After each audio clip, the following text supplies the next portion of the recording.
Now, News 12 Sports with Pat Murphy. Great news regarding Bills tight end Kevin Everett. He moved his arms and legs today. And doctors now believe that's the wrong video, by the way. That is not. I'm going to tell y'all right now, all of these wonderful people would not be here without Patreon supporters like you. If you enjoy credible news, reviews, and commentary on UFOs and UAPs 5 days a week, you want to support this show. What's your name? Marty. Marty, look how easy this is, Marty. Pick up your phone. Boom, you're a Patreon member. I mean, look, it's so easy. You just click the link, which is right here. Just for $1 a month, you can support this show. Just fill out the information and pledge what's comfortable for you. It could be $1, $5, $10, or who knows. Just support.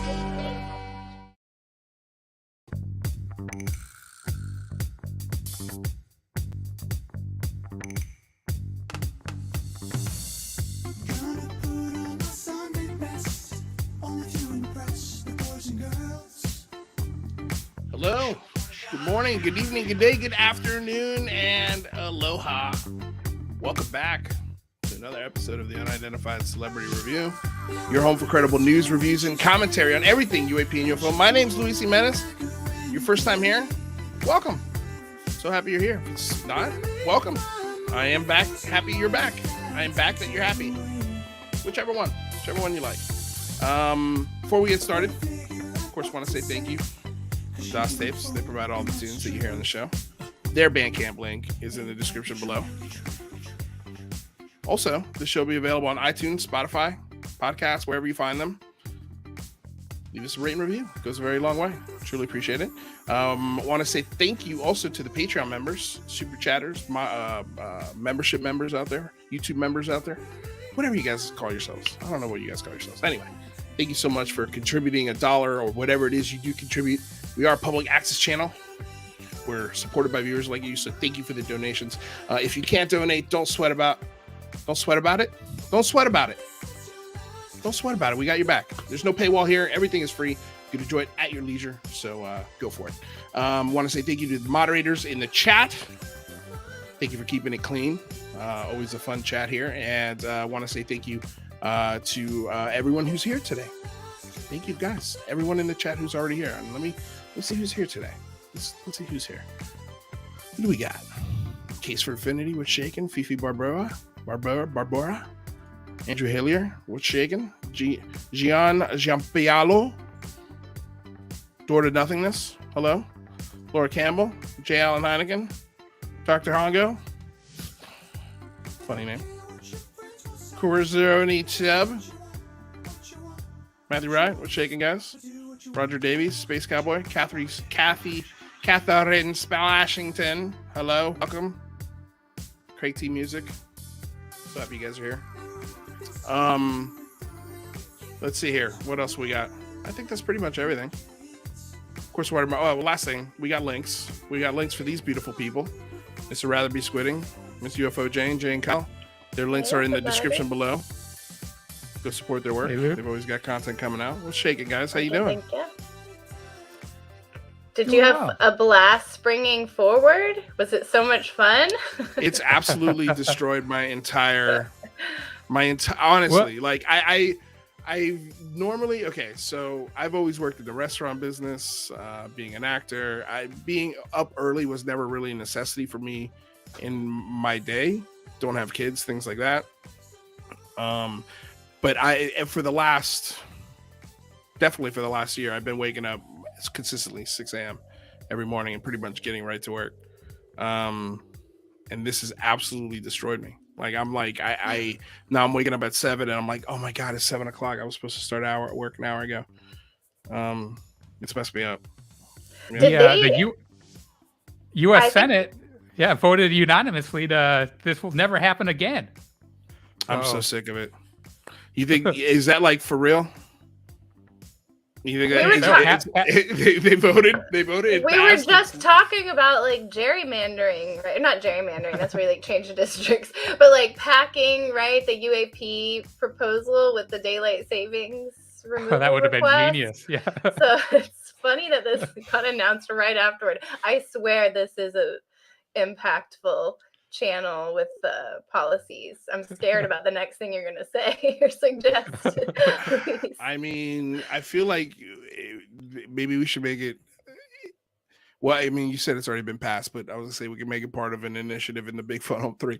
It could be like the last thing we ask for. And by the way, daylight savings time, we want to get rid of it. Get rid of it. It is absolutely terrible. Apparently it's done for. Hey, but by the way, Lou, I think you missed Yeah. one of our guests. If you could give this one of our viewers a shout out. Oh, UAP. Good luck. AT-Rower. Thank you, UAP AT-Rower. Right. You bastard. Sorry, Lou. Guys, okay, so Deep Prasad had a meeting. He's going to be joining us in hour 2, but that's okay because we got plenty to talk about today. There's been a ton of news, and weirdly enough, I guess this is kind of like a little bit of a dry run of what we're going to be doing with the new version of the show when we go down to 1 day a week. We're not going to have guests for the whole full 2 hours. We still haven't decided. I don't know. Maybe we can talk about it here, but we haven't decided if maybe we go 3 hours. I think we're going to go Thursday nights. I don't have the time yet, but I think it's gonna be Thursday nights from 3 to 6 p.m. Pacific, or 3 to 4 p.m. 3 to 5. Excuse me, 3 to 5 p.m. on KGRA, and then we can go an extra hour on YouTube if we wanted to, depending on what kind of news there is. If there's no news, then we could just stick to 2. But if there's still stuff to talk about, maybe we could extend it to 3. But anyway, when there's not news, there's usually drama. So there's probably gonna be something to talk about. There's always something to talk about. Like, I was one or just the other. well, speaking of, I was just telling rather right before we started the show, it's like you're not allowed to say anything nice about anyone on Twitter. It's like it's insane. It really kind of sucks, if I'm gonna be honest with you. It's Hello like, is fighting words on Twitter. Yeah. Doesn't matter who it is, what kind of post it is, how nice it is. Someone is always going to come in there and just pee on the parade and give their 2 cents and call somebody a racist, even though they've never actually talked to them in person or know any of their actual history or even met them in person, let alone talk to them in person. It's just these words that people throw around that I don't know if some folks really have an actual meaning for. Like, do you really understand what you're saying when you throw around that word? I don't know. It's perplexing, but yeah, it's like, dude, I mean, it doesn't matter what you say. It's like a piranha a canal of piranhas just feasting on one little drop of blood turns into this whole mess. It's like, dude, I'm just complimenting somebody, trying to highlight their work, and I think they're a good person, and then it turns in, and they take that and turn it into something. Lou.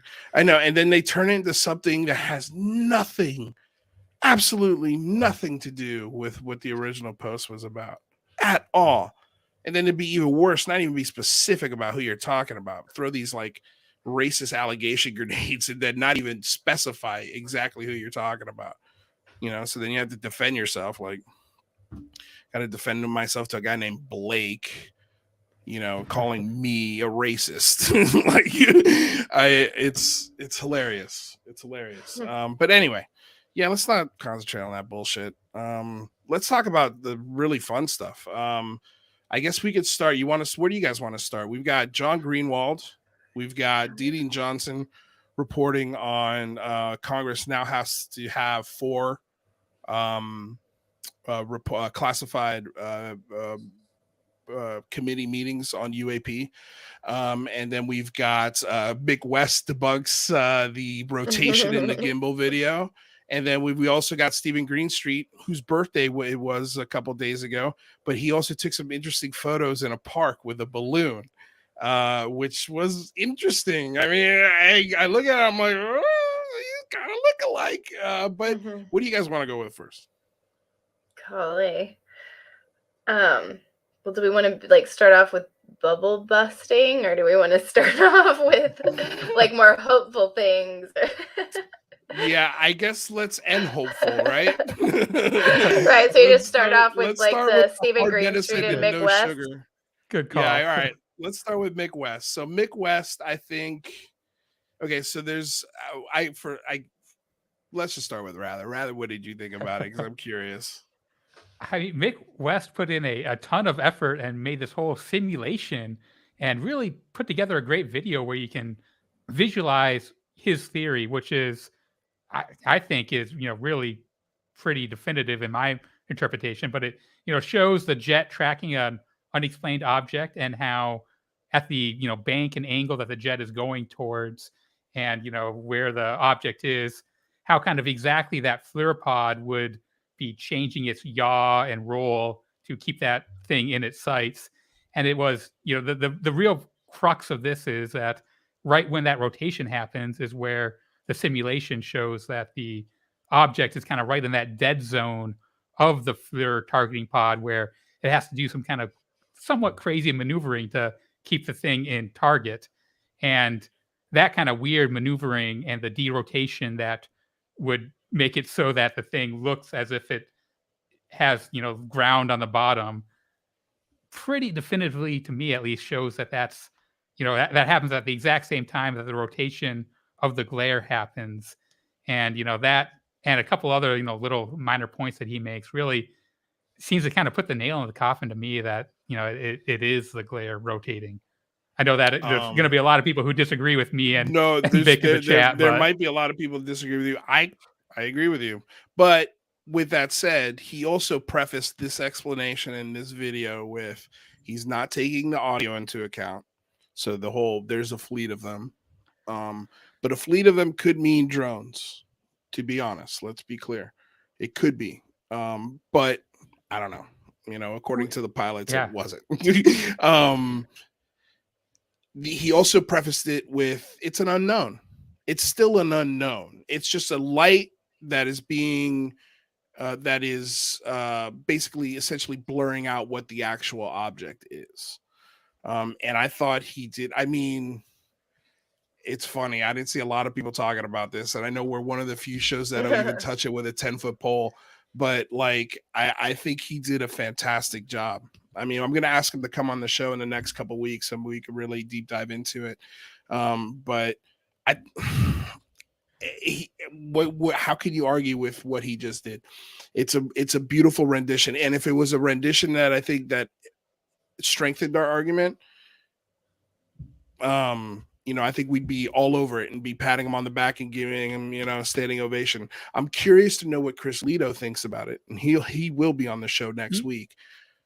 He has commented on it. He, I think he agreed with the rotation, the gimbal that it, is not actually rotating. But I think Chris Lito had some issues with another kind of tangential discussion about how far away that object is, and I think that there's still some debate about that. Yeah.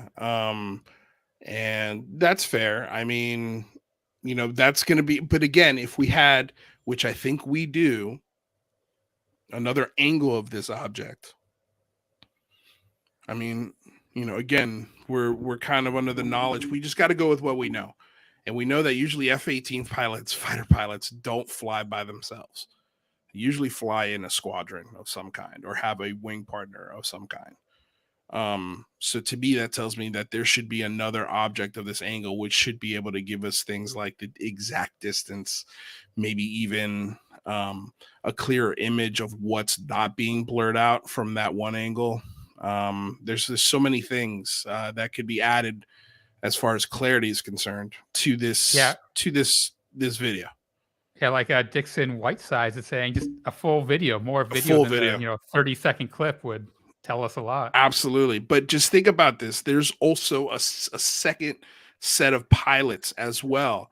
Like that exists as well. There's also, you have to imagine if there's a fleet of them on the SA, that there's also radar tracking. And that's another thing that he left out, the whole fleet, the entire fleet that somehow got this wrong, but and that I love Mick, but that's the part of me where I'm like, dude, you got to understand where I'm going to take the word of the pilots and the systems that were recording this thing, even though we don't have access to it, but it seems like those things would be available if somebody wanted to be a little more transparent and help declassify things as opposed to overclassify things, especially systems from 2004. Like we should have access to these things. And these are the things we're going to be asking for in the Big Phone Home 3. And these are the things we're going to be concentrating on going forward. Like, what's happening now? How can we help the conversation now? And getting a longer version of this video, a second angle, the second audio cockpit recordings, the radar tracking information from the fleets. We don't need to know the type of radar. We don't need to know the means and methods. But again, this is stuff that was filmed over U.S. airspace in a training, simulation. They weren't even running in classified parts of the planet. They were over the United States. So as taxpayers, we have a right to this stuff. We have a right to it, and we have a right to ask for it. And I know a lot of people are going to say, "Oh, they'll never give it to you." Bullshit. Look what John Greenwald just did, and what he pulled out of the Obama library. Like, it just hit mainstream news. Like, and no one, has anybody gone through that whole thing yet? Rather, have the files been released? I thought that they just acknowledged that they existed and that they're going to be processing it. And I think it said 12 to 16 years in the reply. Right. So is there anything to actually review yet, or did I misunderstand? No, I think you got it right. Yeah. I think that's like to think that there's thousands of files in this library that are related to UAP. Like that's, and those are things we could ask for now. Like, we know they exist, we know they're there. That's an actionable request, as Daniel Otis said. What are you gonna say, rather? Well, John Greenwald's made that request, right? And they tell us it's going to take 12 to 16 years. But so what the heck? How? Come on. Because there's 86. It says because there's 86 requests ahead of it. So you're nailing the head. You're nailing it, Jane. Like, I think this is what, but that's just one person, right? Rather asking for how long this is going to take. If you had 500 people, 1,000 people, 20,000 people, 1 million people asking, "Hey, this doesn't need to take 16 years. We want this now. We want this now." Yeah, or even, we could ask our congressman to go and, get this data for us. Correct. Absolutely. We could. Part of me worries that the vast number of pages that they mentioned in the response was just to obfuscate, saying that, oh, there's so much stuff, we have to look through everything to find your thing. So I'm still a little bit skeptical that we're actually going to get troves and troves of data out of this, but there's got to be something. I mean, how many pages was it? Well, let me look. 3,440 pages and 26,271 electronic files that pertain to my request for ATIP, UFO, UAP, and OSAP information. Yeah. So my question is, are they just saying that we have to look through everything, or are they saying that these are actually relevant documents? I mean, they presumably they say that they are relevant documents, but it's, God, well, I mean, not every single one of them is going to be relevant, but even if only 10% of that is relevant, that's still over 200 pages of possibly very good data. Is this so? Is this the Obama library? Is this everything from when he was president? Like, is it 2009 to 2017? Do we know? I'm not super familiar with everything that's archived in the library, but those. That time frame would indicate what we might find. Something I want to remind people to, back in the day, before all of this that is going on right now, when Obama, when he left office, if people remember, there was the tweet from John Podesta saying that his biggest regret was not getting the disclosure of the UFO files released during the Obama term. And so we can guess that he'd been pushing Obama to release that. And then, of course, he joined Hillary Clinton's campaign and her push for disclosure. So I think that's something to remember, think about. That's a great point. Yeah, maybe these are the files that they were trying to release. That would make sense why they would have so many files relevant to UAP in the Obama library, because someone was trying to get them declassified. I mean, if it's, I don't know, 3,440 pages and 26,000. That's roughly, let's just round it up to 30,000 pages worth of documents between electronics and hard files. That sounds about like 8 years worth of stuff. Maybe, I mean, I don't know. Do you think maybe longer? Because when we asked Otis, like, hey, years, 300 pages or however many pages it was, that doesn't sound right. It feels like there'd be more, right? And he's like, oh, there's definitely more. So I'm wondering if that, because I'm looking at the request from Greenwald, the FOIA request. Yeah, what were the terms? And I don't see anything that says from what date to what date. Yeah, I'm also not clear what the Obama library really even means. That's what I'm trying. Yeah, I was trying to wrap my head on that. I'm thinking it's his presidential time in the White House. His probably the historic record of his time in the White House. There's probably a Trump presidential library. There's probably a Clinton presidential library. I think it's just a section of files in the Library of Congress, I guess. Here were the terms that John requested. So technically, all the files could be on just one of these, right? So there could be not a single file on an unidentified flying object. So I'm guessing that there is, but at least even like a casual mention, or even sharing a newspaper clipping, there's probably something. But it was communications about the Advanced Aerospace Threat Identification Programs, ATIP, photos and videos of UFOs, unidentified flying objects, UAP, unidentified aerial phenomenon, specified, because when you're doing word searches, when you're searching, that matters. That's smart, John. And the Advanced Aerospace Weapon Systems Application Program. So technically, maybe that's still a lot of files. So I imagine you've got to have some UFOs in there, probably more so than UAP. But that's what he requested. Yeah. And set your alarm 16 years from now. I mean, look, I that's ridiculous, right? Like at first hearing that, it sounds ridiculous. And I think that's exactly what we should say when we ask members of Congress to look to make these pages public. We know they exist. We know they're there. What other presidential libraries have pages like this on UAP, UFO, OSAP, ATIP? And this isn't classified stuff, right? Was all meant to be public anyways, right? So it's just digitizing it, and that's taking time, right? It's not like redacting. Well, there could be parts of it that are actually, if you're flying a plane, a top secret military plane that's stealth and nobody knows it's supposed to be in a certain part of the world, and then at that moment that plane or those pilots have an encounter with something very unusual, that can't be in the report. But could that be in the library? I guess to just answer this question, I clearly do not understand this library very well. Right. What do you think, Rather? More to learn, more to come. Yeah. I mean, I guess that probably is the timeline, is because they probably do want to go through each page line by line and make sure that there isn't anything classified in there. But yeah, it seems ridiculous to me too. Yeah. Let's see. Okay, so the Barack Obama Presidential Library Center is a planned architectural project overseen by nonprofit Obama Foundation to commemorate the presidency of Barack Obama, the 44th president of the United States.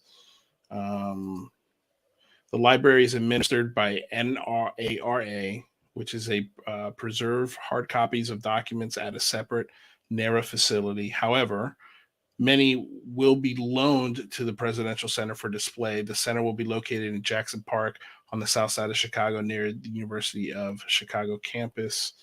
For every president since Herbert Hoover, presidential libraries have been established in each president's home state, in which documents, artifacts, gifts of state, and museum exhibits are maintained that relate to the former president's life and career, both political and professional. So So that's There even you go. weirder then, right? Because like that's Right. what my first assumption is that it's kind of like a presidential museum for the term in office that's open to the public and you can go visit. So does that? But for some reason, we can't see this part of the library for 16 years. Yeah, yeah. What? And what? Yeah, I mean, that is weird. And what the hell? Like, what the hell? Like, what are you putting? Like, how did this make it into that public library? Well, yeah, And then how did it get classified inside the library of something that's public? Well, it might be just like it will be in the library. We can go get it. But if you're going to access it via FOIA, then it's going to take 16 years. So maybe when the library is open, we can just go in and start reading about UAPs. God, I hope. I mean, what is it supposed to be? There's like a whole UFO section Oh, man. at the presidential library. It doesn't. I don't think it has. It looks like it's part of it is built. Let me see here. Obama Presidential Library. Timelines, photos, and videos. Let's see here. Yeah, I haven't been to a library in years, but I think that I'll go to Obama's library day one when it opens now. Man, this is a pretty intense website here. There's a lot of stuff. They're putting his entire presidential career. It's interesting.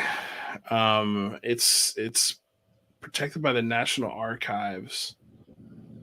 And I wonder, the Obama is a part of the presidential library system administered by the National Archives and Records Administration, a federal agency.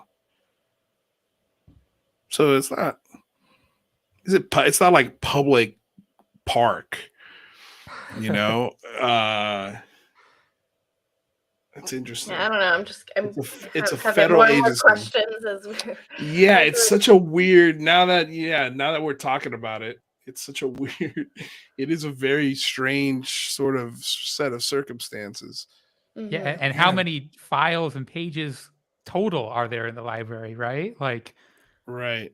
That's got to be that would be, I imagine that's a big chunk of it to 30,000 pages. Hard. Yeah. I mean, are we talking millions of pages, hundreds of thousands of pages or what? Could be. Yeah. I mean, yeah. Well, again, like how detailed of a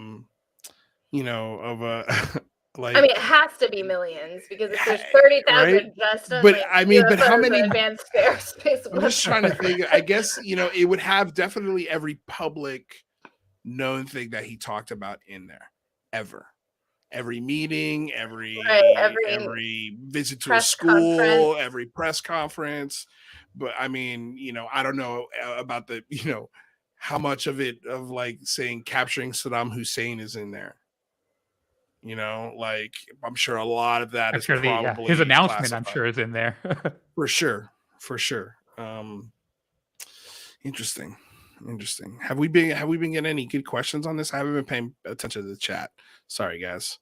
If you've had some killer questions, if you do, resend them in all caps so that way we see them.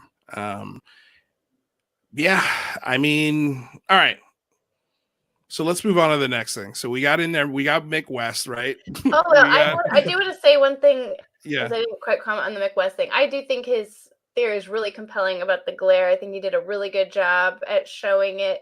In my opinion, that's what UFO research is. It's trying to debunk things. I don't know why he should get any grief for that. I will still say for me, because I don't know how to operate the FLIR, and like I'm not even pronouncing it right, and I do feel like there's assumptions he's still having to make, and he's still looking at indirect data. It's even more removed right from the original witnesses.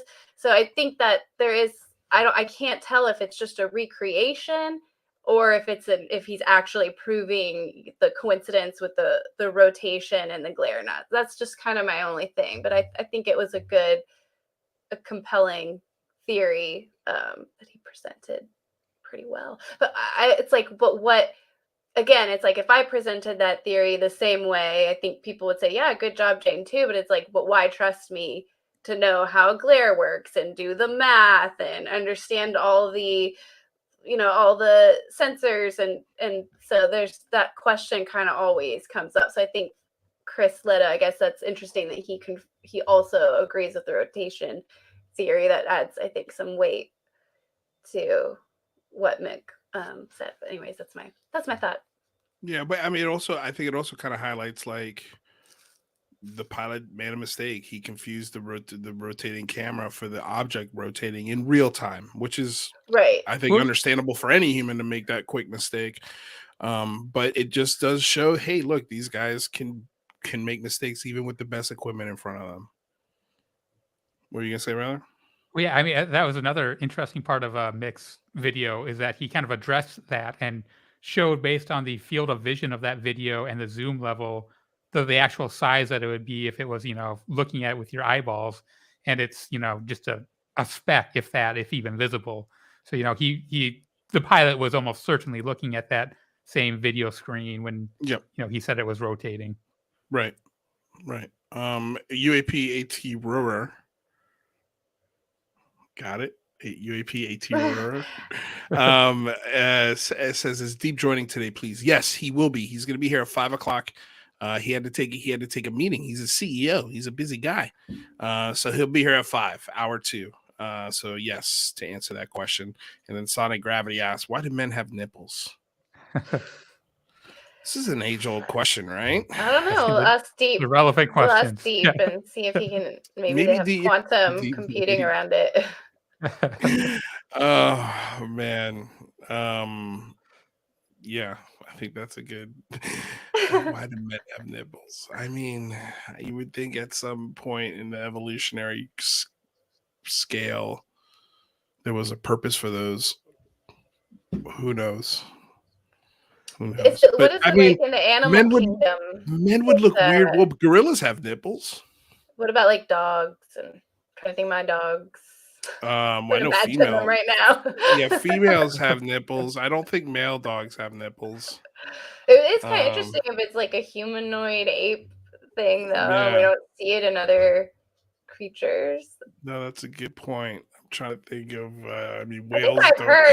Whales don't have nipples. I don't think. I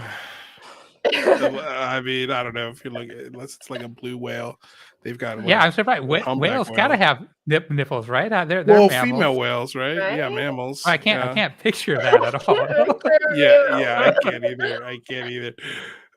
Such a weird little rabbit hole you just got us down there. But yeah, I don't know.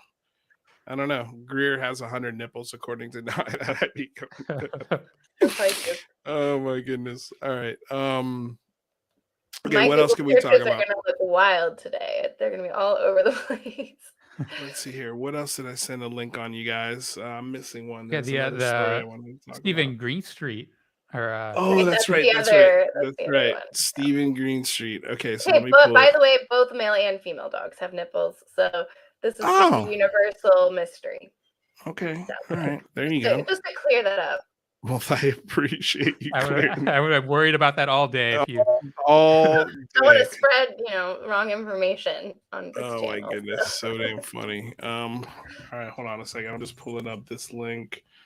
So Stephen Greenstreet, like I said, he had a birthday, and and at this birthday party, he bought the infamous Batman balloons that we saw. Was it not last December, but the December before, right?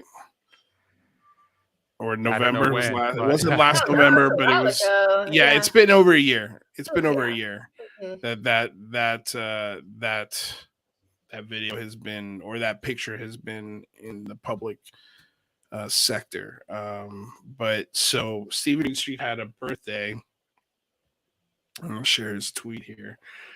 Yesterday, I used a 28-inch Batman balloon to compare to the Navy Acorn UAP photo. Camera distance from the balloon was 750 to 800 feet. Park wasn't deep enough for a full 1,000 feet, but the zoomed-in shape is still pretty spot on. Uncanny resemblance, according to him.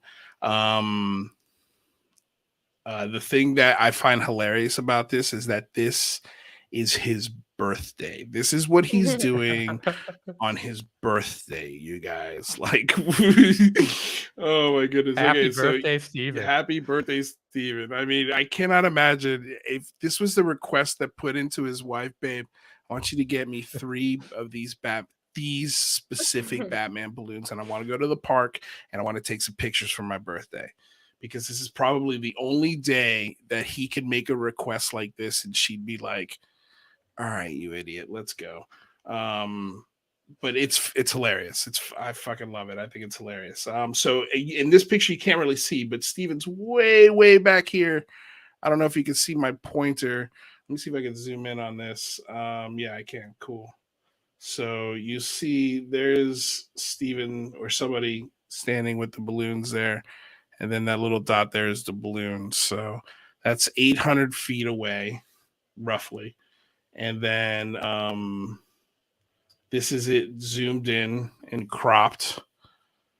And then this is kind of like how they did it on the article, where they zoomed in on the image from far away. And I think the next picture is exactly, yeah. So you can compare them exactly next to each other.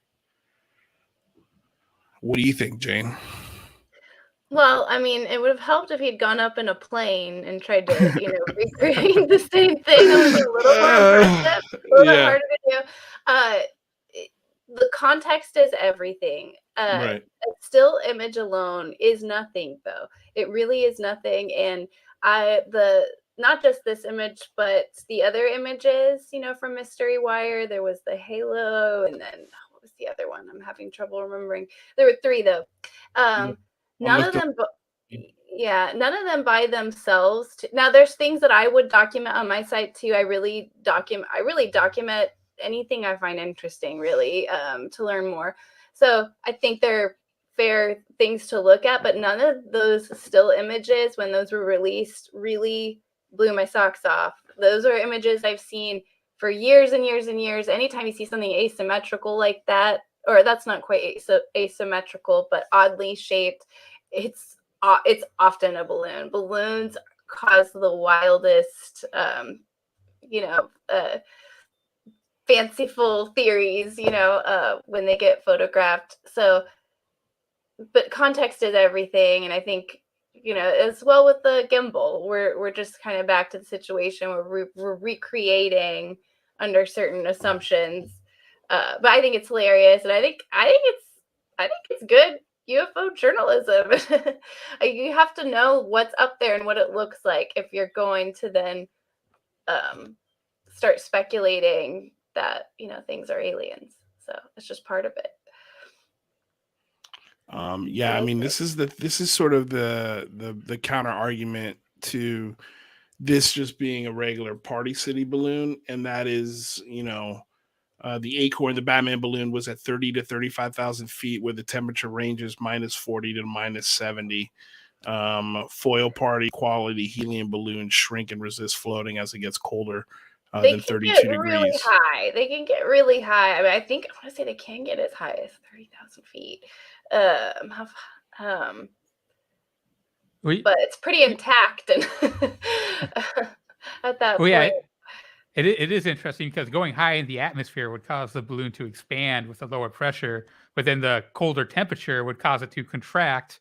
So maybe those forces balance out. But yeah, I think to really put the nail in the coffin to hear and say that it was almost certainly a Batman balloon, you'd have to put this in a vacuum chamber and get it to the same conditions as 30,000 feet with the temperature and see if that balloon holds up. Right. Yeah, or recreate the experiment. So do that, Steven. That's your next birthday present. You gotta get a private jet. Back to Jane's point. I think that you see a photo of something in the sky. That alone isn't enough to really warrant anyone saying that it's anomalous, right? You need to have some acceleration or some other observables along with it. Yeah, I mean, I think when it's been a while since I read the story on the debrief, but from my memories, the pilots that had taken the photo were perplexed by this, and they flew by it a few times, and they couldn't get a read on it, and that's why they whipped out their phones. Yeah, Yeah, but this was coming from, was it Jeremy Corbell and Mystery Wire kind of combined? And I don't know if we can 100% trust those stories, because we heard from the same source about the those triangle videos that there's people who actually confirmed that they were pyramid shaped things going over that aircraft carrier, and that classic green, what most people I think is bokeh now. So I'm curious. It almost seems like maybe someone's giving them bad information. I don't know, how do we really explain that stuff? Spooky if that was happening. Well, I mean, again, this was a photo that was inside of a file that was making its round in classified briefings. This was part of those briefings, and so the picture was the speculation at the time was that it might have been from the section of known stuff. These are known examples of what a balloon, what like known UFOs kind of look like. The thing is that we don't know. Well, it could be either way. But I think you're right. Sorry, Jane, to cut you off. I mean, couldn't even a balloon? Let's say there was a balloon that made it that high. Could it be genuinely misidentified by the pilot? I don't know that I disbelieve. I don't think that they're gonna put their reputation and risk just putting out a picture of a balloon unless they really think that there's other intelligence or evidence to suggest otherwise. But could even the pilot themselves? I mean, I know that people get. I mean, we don't have any pilots in this interview right now, so it's easy to suggest something like that, right? Because we're not going to get any blowback, maybe in the live chat. But I know Mick West gets in trouble for saying stuff like that. And I tend to just defer to other people as being better witnesses than me if they're pilots or in military, and just trust them. But I will say, having looked at photos and videos over the years, there are just some really wildly mundane explanations that sometimes you end up that would have been really hard to predict or guess. Like, just now I was tweeting with Jazz Shaw over a really weird image that was sent into MUFON. Can't verify the witness, but the image so far doesn't look to be hoaxed. And I'm hearing some interesting theories that even I think to the naked eye, you wouldn't come to that conclusion, and until afterward. So, even if you were smart and knew what you were looking at, you still might misinterpret it, I guess. Is my way of saying how about do this? And this could kind of give you an idea of what these, because according to the internet, that's always take it with a grain of salt, but an F-18 slowest cruising speed is 120 miles per hour. Put a balloon on the side of a highway and get your car up to 120 miles per hour and drive by it and see if you can get a good description of it. Okay. That would be hard. That would be difficult. So I think what you're saying is ultimately right. Like, with something like this, there would need to be radar, another image, maybe from a different plane. Again, going to this, why is it always just one plane, or just a snippet of the video? Why don't we get the whole thing, especially if they're already public? Like, this photo is public. If it is a known craft, then tell us it's a known craft so we can add some clarity to the discussion. If it's an unknown, and tell us it's an unknown, and then we could try experiments like this and see if we could crack it ourselves in the UFO Twitter sphere. But yeah, I mean, I think you guys are right. Like, a photo, and this is just a perfect example of why a photo will never be good enough. Just a photo. And I'm wondering if this is something that, I'm sure it's got to be something that Avi Loeb's taking into account, right? Like, there's got to be multiple camera systems, multiple thermal imaging systems, multiple different spectrums of light that they're going to be looking at it in. So it's different than just an iPhone. Mm-hmm. But I it does worry me that the scientific communities be like, so what? It's a photo.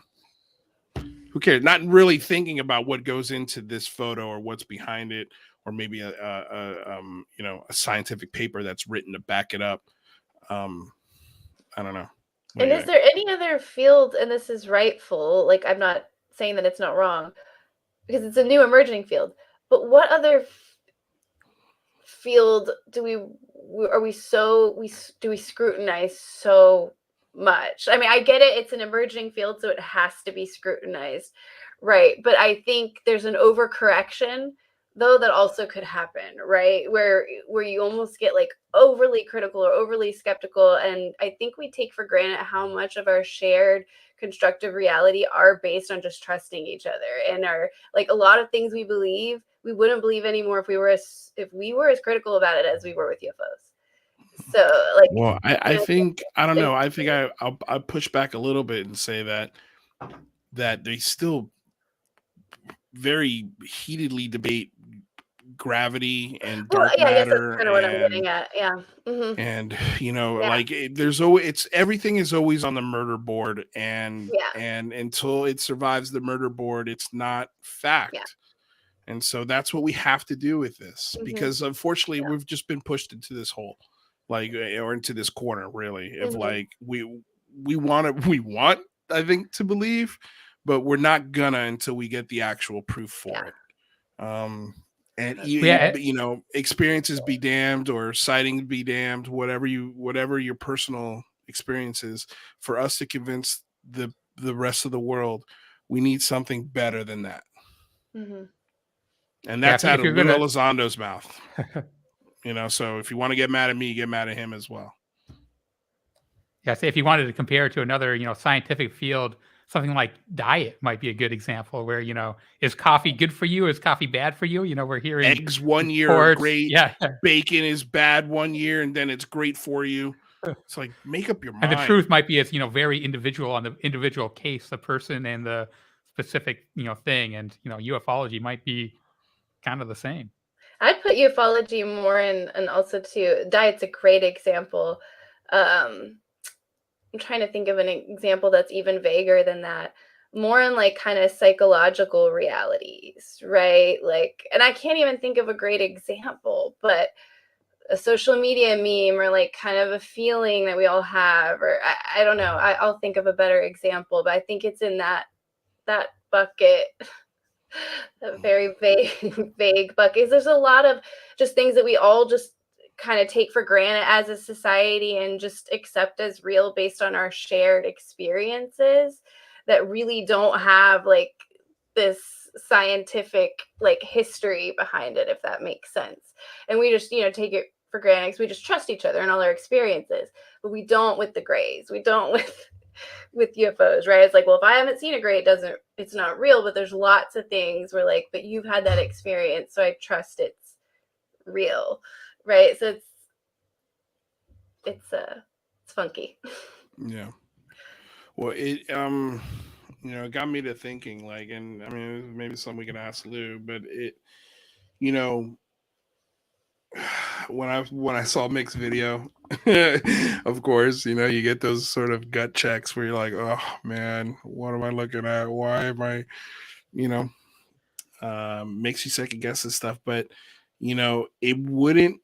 I tell you, here's one scenario that wouldn't shock me whatsoever, in that I could see a scenario in which the UFO topic is coupled with a national security issue of drones and listening devices that look like weird balloons that are actually infiltrating our security apparatuses and nuclear bases. Through either spies or adversaries like China or Russia, and that they went to Mattis, tried to get Mattis to pay attention to this issue of drones, and I mean, Tyler Rogoway lays this out perfectly in his article that he released last year. So we all know about this, and that it wasn't being taken seriously, and so to get it taken seriously, you couple the UF, because if you just present that to the public on its own, I don't know if you get things like the big phone home. Do people care? Nobody cares until a fleet of drones drops a couple of anthrax bombs on the Santa Monica Pier. That's when people will be like, what the hell happened? What was going on? And then guys like Lou Elizondo will be like, yeah, I tried warning them for 10 years about that. I mean, it wouldn't be out of the realm because Lou Elizondo has never told us this is UFOs. He's never told us it's just drones. He's never said it was aliens. He's never said that this is extraterrestrial of any kind. He's never, he's never, according to him, even when he was at ATIP, they didn't really do a lot of history checking on this. They were just looking at things that were happening now, things that were happening today that they could concentrate on now. And if you write an expansive UAP legislation like they just did, and they passed it, now we're going to have quarterly reports on it. Now they're going to get an answer to this, and don't be shocked. And Cahill kind of said this in an interview. If this turns out to be nothing, what are you going to do with your show and your podcast? If this turns out to be just drones, adversarial drones that are incredibly dangerous, that operate in a swarm type system, and he could always go back and say, well, people could yell, well, you told us it was aliens. You told us it was UFOs. No, I never said that. Go back and listen to what I said. Here's the things that Lou has said that has come true. He warned us about, he told us that this was going to start getting congressional attention, and it has. He told us about the deadline from last year to get from the other NDAA months before it happened. He told us about quarterly reports back when he was in Italy. He told us about the Gillibrand Amendment essentially a month and a half before it came true.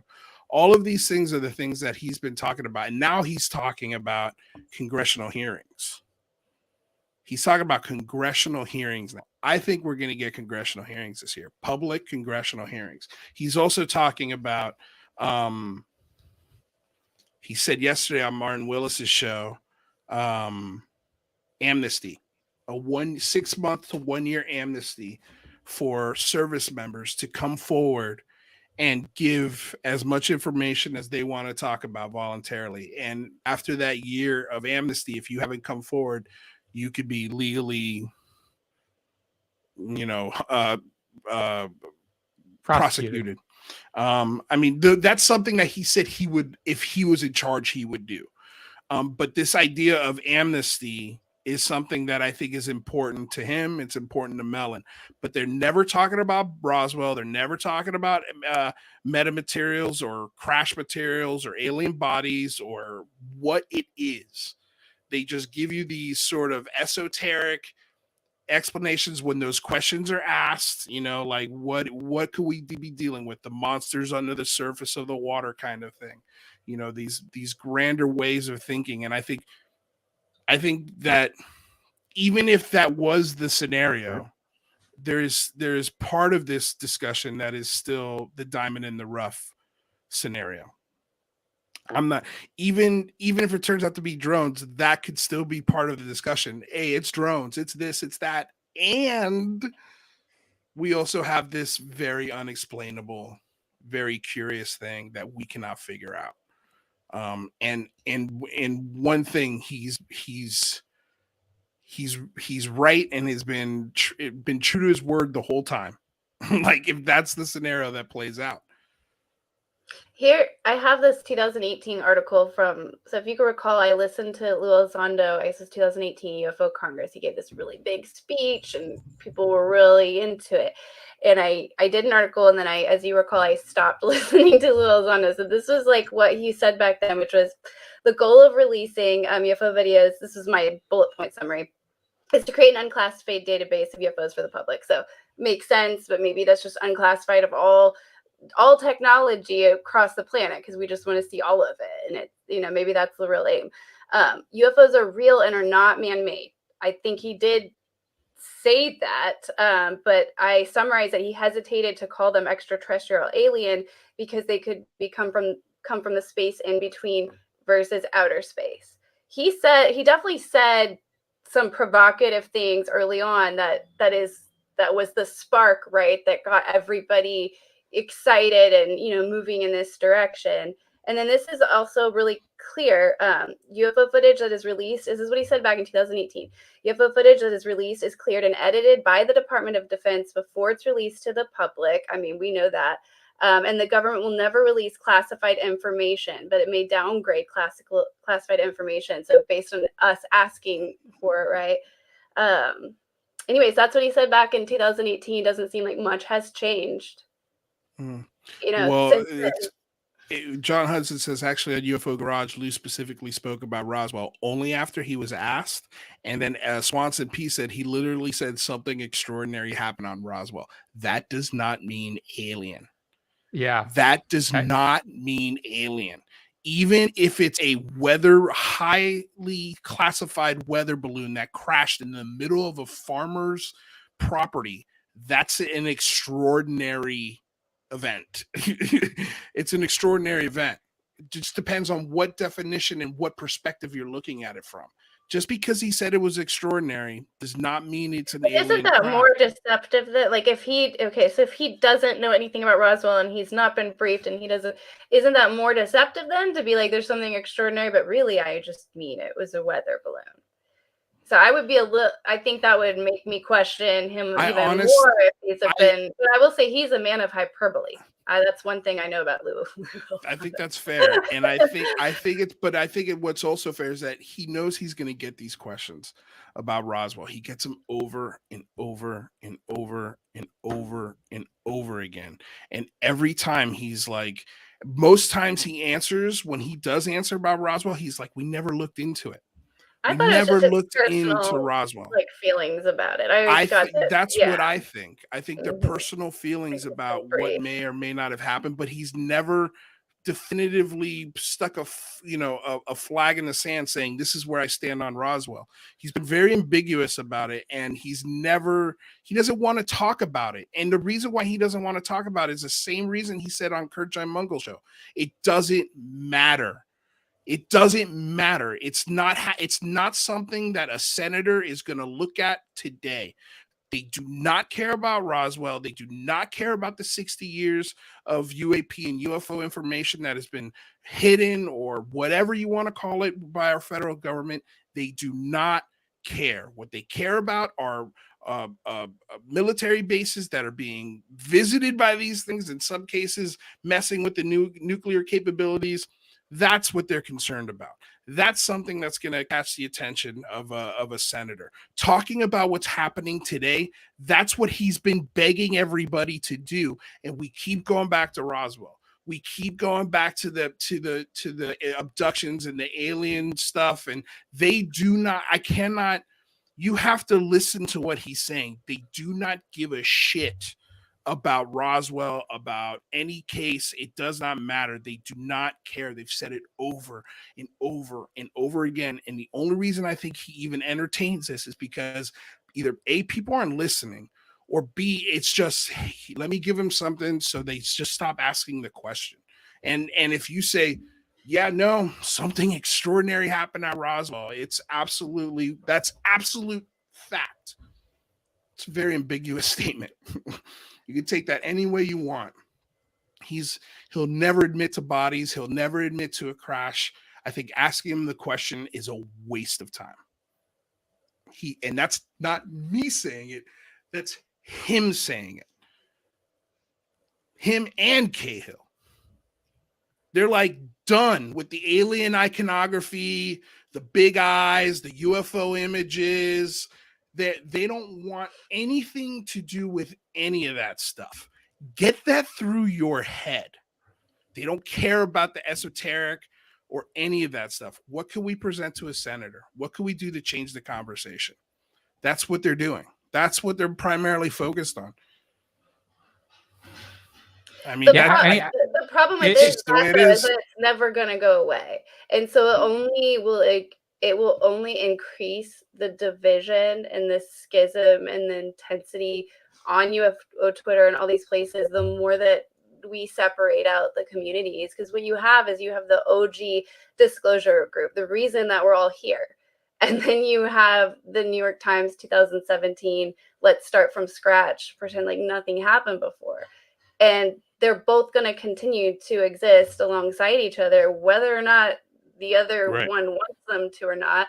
I would also say this, as far as what Elizondo personally cares about, I don't think any of us know. And I would guess that he's pretty darn well versed in Roswell and has had conversations with people. I mean, wouldn't you if you had access to people like this?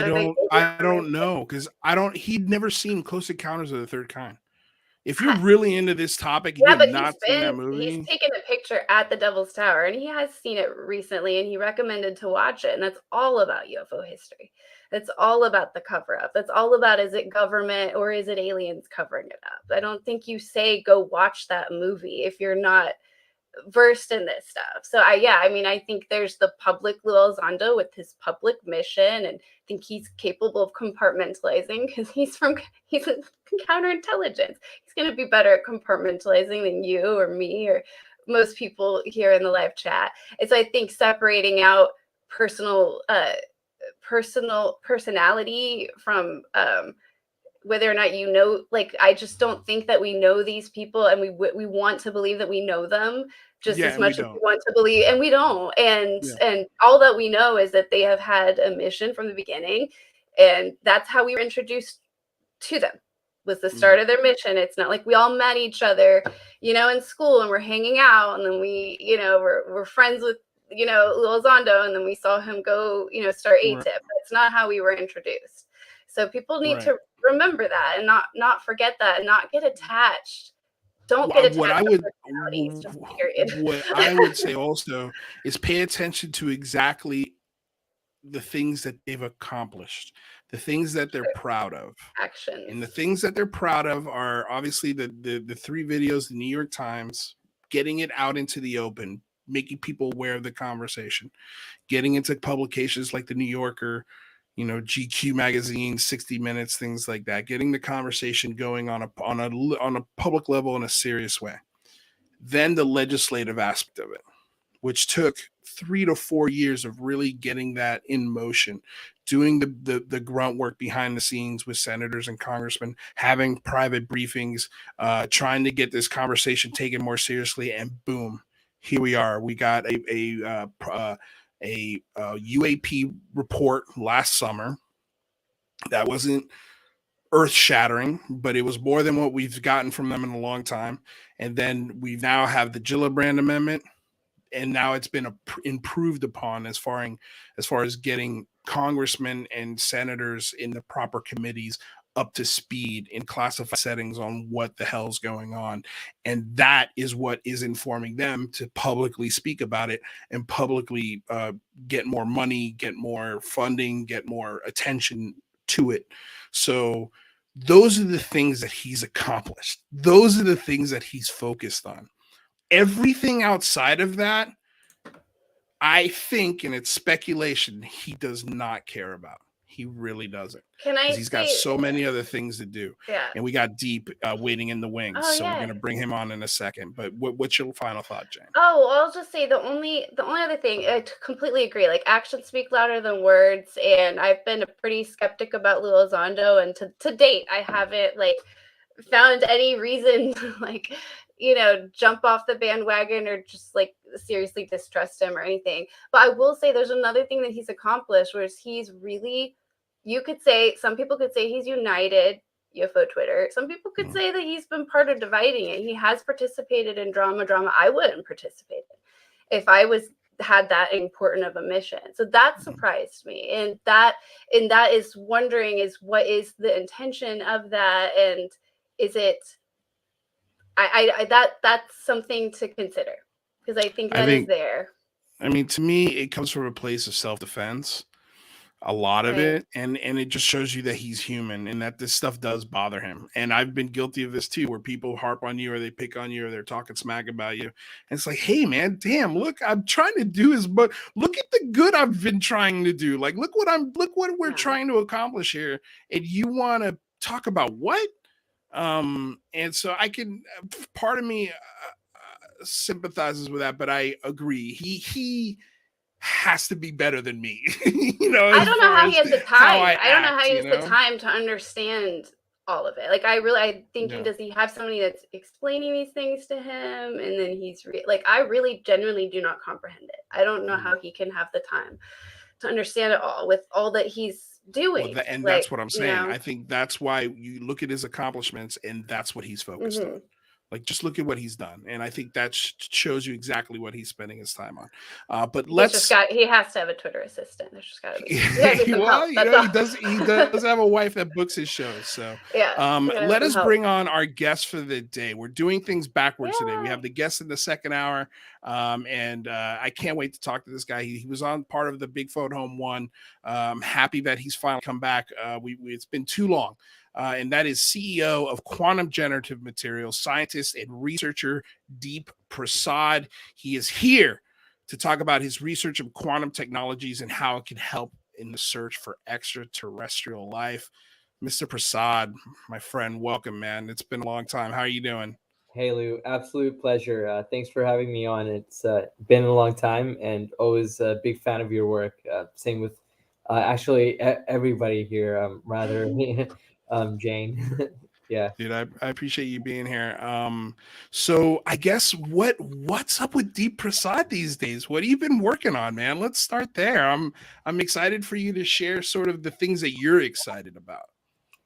Certainly, sure. So yeah, I've been pretty heads down for the past, let's say, year or so, especially focused on a number of products. I'd love to talk about the one I'm definitely most excited about, and that's our carbon capture or photocatalyst. So we are really interested at GenMat.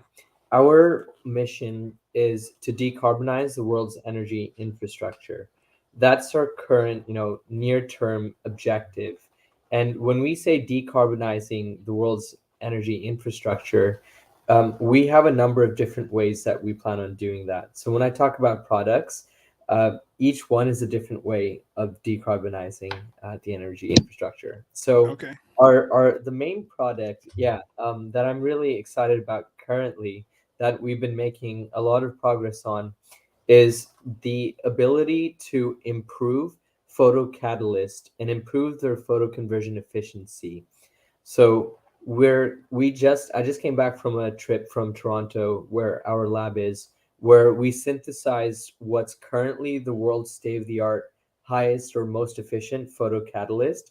What that means is that this material can convert sunlight into useful energy at more efficient rates or higher efficiencies than plants. So the average photoconversion efficiency is roughly 3.3% for these materials. And what we want to do is take this material, the state-of-the-art material that was discovered a few years ago, and improve it vastly using our artificial intelligence. And if we can bring it to 10%, we will be able to decarbonize a great amount of the world's energy infrastructure. It would essentially replace extracting oil from the ground as a way of getting energy. Is no that big deal. Yeah, no big deal. Is that patent on the whiteboard that's blurred out behind you? Is that why everything's blurred out back there? Because you've got just all these awesome, wonderful decarbonization patents sitting on this board. That's so funny. Typically, I usually have like proprietary algorithms for math. Right now, I actually have a combination of stuff. It's like business roadmap plus some random chemistry calculations I have to do. But I guess let me ask. When you say decarbonize, does that also include oil-free? So is that what we're talking about, like petroleum? It's a great question. I view oil as a necessary evil right now, right? So all technologies that we build are transition technologies. The photocatalytic, the thing that I'm talking about, think of it as a artificial leaf meant for human consumption or human energy requirements instead. So if you look at it under that lens, what we're able to do is output methane from this photocatalyst. So you give us sunlight or any light source, you give us some water and some carbon dioxide, and we'll output this methane. And that methane can then, via gas to liquid processes like the Fischer-Tropsch process, convert that into liquid fuel. So you could create oil like really anywhere where you have sunlight and water, the same way that plants grow, right? Wherever there's sunlight and water. So of course these gas to liquid processes at scale are often cost billions of dollars, like those facilities to make. You can make small gas to liquid plants as well for roughly anywhere between 50 to 250 million dollars, and that's kind of like the range that we're targeting initially. That's the kind of plant we would love to build initially. So and then, go ahead, Rather. well, I was going to say, so the carbon that's making up the methane, you're pulling it out of the atmosphere. Is that correct? Yeah, so atmospherics will be the final frontier. For us, like we see it, so the problem with pulling carbon dioxide straight from the atmosphere, exactly the way leaves do, even though that's their final step, is that there's oxygen in that air, and that oxygen in the atmosphere creates a highly oxidized environment. Extra oxidation requires more energy for a photocatalyst to consume. So that reduces the efficiency of the photoconversion that's happening because of that extra oxygen. So what we want to do is just an extra engineering challenge, right? So what we've chosen to do is build photocatalysts that will initially be targeted towards sources that are creating concentrated carbon dioxide, such as power plants or fermentation plants.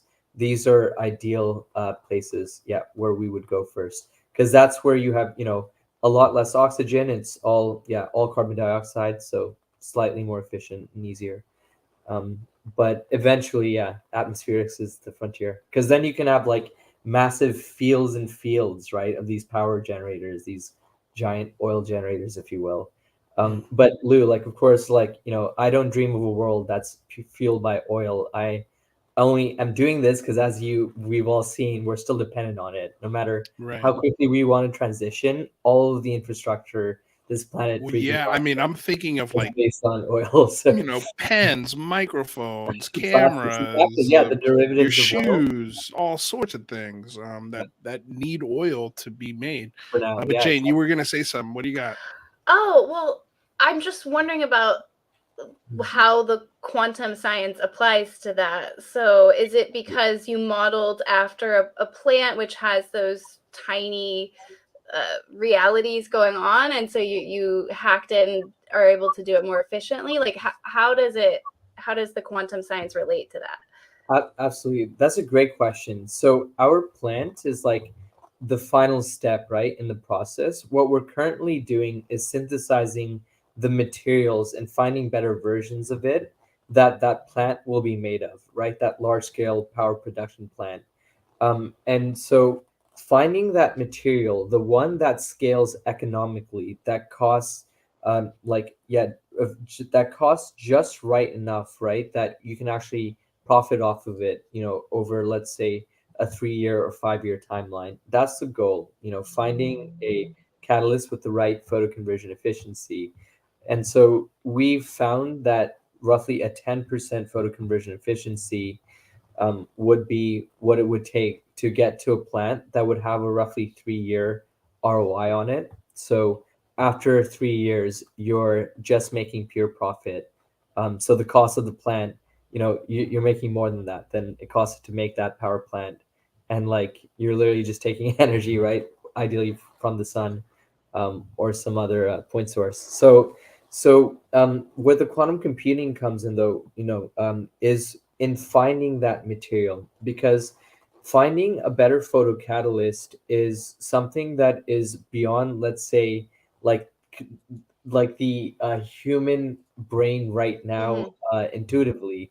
And I can say that for a fact. And you know why? Here's why. Because if you were to ask anybody how these state-of-the-art photocatalysts work, the underlying mechanisms, exactly how the surface chemistry behaves, exactly how the excitons play a role, exactly how the oxygen vacancy defects, the chemistry of the bulk, how that chemistry at the bulk controls the electronic structure at the surface. All of these things, how they interplay with each other, are unknowns. there are multiple different competing opinions, but nobody in right now has any quite clear idea of why this photocatalyst, the one that I'm talking about, is as good as it is. It's a complete like black box in terms of what happens at the quantum physical scale. So what we're building at GenMat is a simulator that lets you simulate materials at the quantum physical scale, so that you're not stuck to just intuition and like guesswork, right? You can actually simulate what might be happening at those scales. And so in order to do those simulations, those calculations quickly become very difficult and complex because you're modeling quantum phenomena. And this is where our quantum computing work comes in, where we not only use, you know, the existing supercomputers of today, we also actively research and develop algorithms that can use quantum computers, and one day, once quantum computers are good enough, use that as well for materials discovery. Because right now, quantum computers are very nascent. You know, there's not that many qubits, and they're not that coherent like the gates. Yeah. So Deep. The current Oh, you've but- achieved the yeah, 10%. Have you achieved the 10% photocatalyst? Is that So- correct? And So we would like to in the next 3-year like timeline. Yeah, that's the goal. If we hit that, then that really solves like a lot of energy problems for sure. are you going to be using quantum computing like that simulation to achieve that 10%, or do you think that with quantum simulation, once quantum computing kind of takes off, you might be able to far exceed 10%? Yeah, it's absolutely the latter. The 10%, I think we are going to be able to hit even without a quantum computer, right? Because we're still using neural networks, tensor networks, and other like extremely state-of-the-art like computer science, algorithms, if you will, that material scientists never touch because like they're material scientists. So so like we'll be able to hit that 10%, I bet, even without that quantum computing, like actual hardware. But I love the beyond 10%, right? Quantum computers, once the ones that are powerful enough go online, which I foresee in the next, let's say, 5 to 7 years, they're going to be powerful enough where we can actually and properly model these excitons. At which point we should be able to go well past 10% photoconversion efficiency. We should also be able to then unlock a number of exotic materials, including potentially a high temperature superconductors above room temperature at standard pressure. That may be something very well in reach with that kind of quantum computer. So, how far away do you think we are from a usable quantum computer? Yeah, it depends on what you mean by usable. Like you could use a quantum computer right now, for example. Right. Well, I'm saying like the quantum computing, you need to figure out a new version of photosynthesis and run it at like 100% efficiency versus 10. Yeah, so I love that. I always am very like conservative in my estimates, right? Like, because like otherwise under promise, over deliver. Yeah, exactly. So my conservative estimate is 5 to 7 years. That ain't bad. Yeah, it isn't. It's gonna. Yeah, you're not. I agree. That's like, people's lives. I thought you were gonna say 20. Oh no, not at all. 20 years is probably how far we are from like quantum computing based VR and AR, right? Because those are more abstracted computer problems. Oh my god! What do you think? What do you think the future of quantum computing looks like? Is it going to be a new science eventually? One thing I'm confused about as a lay person, the probability thing with quantum science. Sure. How much of that could be a result of unknowns and ignorance on our part, right? Versus how like the actual reality existence of it works. Yeah, I mean that's like a deep philosophical question, right? Like problem in philosophy physics, because like when the wave function was when Schrodinger's equation was first formulated and so on, there was this fundamental problem. Same with the double slit experiment, right? And that fundamental problem was that while the evolution of the wave function in principle can be calculated, the exact outcome can never be predicted. So we can predict the probability distribution, how that probability distribution of outcomes will change, right? But you can never exactly predict which of these probabilistic outcomes will happen when. So with quantum computing, that's no different. And I think that it may, like when it comes to like ignorance, right? Like how much of that is our ignorance of the system? That comes down to like basically, do you believe that the world is super deterministic, as John Bell would have said, or do you believe the world is stochastic in nature? Because if it's intrinsically stochastic, then there is no ignorance we have of the system. The computers will get simpler, right? Like we'll figure out the equations, right? If it's deterministic, and if it's not, we won't. And the quantum computers will get bigger and crazier. That's funny. I figure it won't help us either way, like one way or another.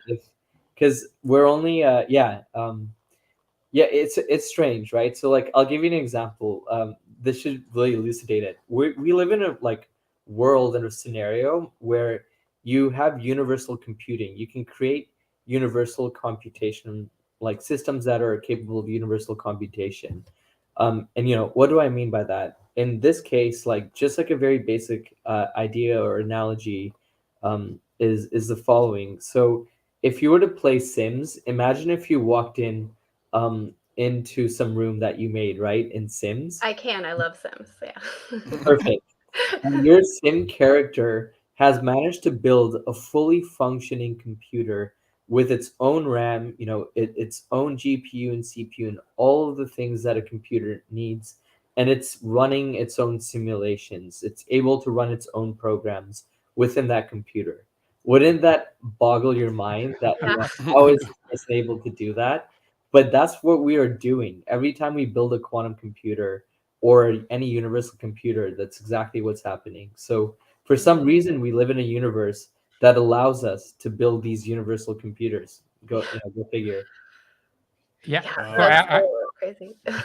I'm fascinated by this field, and particularly the quantum simulations. And awesome. So I guess my question to you is, if you think we're about 5 to 7 years out from being able to do quantum simulations that are going to get us, really efficient photocatalysts and potentially discover crazy exotic materials, do you think it's possible that the government might be 20 years ahead of the public sphere in this area and maybe already has done some of this stuff? Yeah, it's an absolutely valid question, and I've certainly considered and asked myself that. And the short answer is no. The long answer, though, is a little bit more nuanced, right? So like the long answer, it would be the following. This is the same line of thought that we come into in the UFO community as well, right? Where there's this idea that, okay, maybe the Tic Tac, assuming it really, was there and is a physical object and is a machine, right? Then assuming those things, then what's stopping a government, from having built it, right? What if it was a black project, a black program? It's always that same question of what if there's a group X with like essentially an alien level IQ and infinite money and a head start right? Like that's that's how I see the notion of a government or anybody who's already got quantum computers that are good enough for materials discovery, for example. And the reason why is because it's very similar technical difficulties, almost like building a functioning quantum computer is very, very difficult. It would be, I like to say, harder than getting to Mars, right? Like you could send a rocket now and get to Mars. Can we build a rocket that gets humans to Mars safely? Maybe, right? That's an Elon question. It looks like we can. But with quantum computers, there's fundamental physics issues that we run into. We're literally trying to control matter at the quantum scale and get it to do computations for us, right? So the engineering challenges are very precise and difficult and complex. What do you have to do is it temperature control? Like, what is the engineering? It depends on the hardware. That's a great question. But yeah, like first of all, like just going back to the whole quantum computing, like side of things. This is why I don't think there is a government out there who has figured this out or like figured out, quantum computing for photocatalysis or superconductors. Because first of all, they would have had to beat the entire field of quantum computing. There's less than about roughly 1,000 experts in the field, right? But these are, but these experts, we're talking about people from like Cambridge, Harvard, MIT, Institute for Quantum Computing, University of Toronto, like Berkeley, like these are the super geniuses that walk among us. Like you have to not only be good at quantum physics, you have to be good at computer science, engineering, mathematics, and applied quantum systems, right? Quantum information and algorithms. Then you can do anything useful, like really push the ball in quantum computing. So that's why it's such a small number of people, right? Less than 1,000. And so the idea that there's this secret group within the government that has like beat what this group can do significantly by decades. And on top of that, they also figure out how to use it for materials discovery. And, they haven't used it to discover invisibility, cloaking, and like all these other materials that would make them $1 trillion empire. Where is all that? What's taking them so long? That's a question I ask. Yeah, maybe they're out there, but they're watching Netflix or something. Like, yeah, they're just chilling right now. There's a couple questions from the audience. Sure. Sorry, Jay, other than why do men have nipples? Sure. So here's a question from Mans, and the question was, can you please expand on your company's business model? How does the company plan to fund development, VC, self-fund through sale of product? And this is actually a question I kind of wanted to get into with you, because I think one of our initiatives for the Big Phone Home 3 is going to be, we're going to try and get in touch with Elon Musk, and see if he'll fund like a Galileo project, see if he'll throw $100 million at, trying to get to the bottom of an answer for what's in the skies over our nuclear bases and all over the world. You never know. We get 50, 60 people tweeting at him, he might respond. I think if we just have to say we consider the inner Earth theory, and then he might throw in some money. There you go. But I mean, how do you do it independently? And can you do it through like crowdfunding, events like the Big Phone Home 3? Right.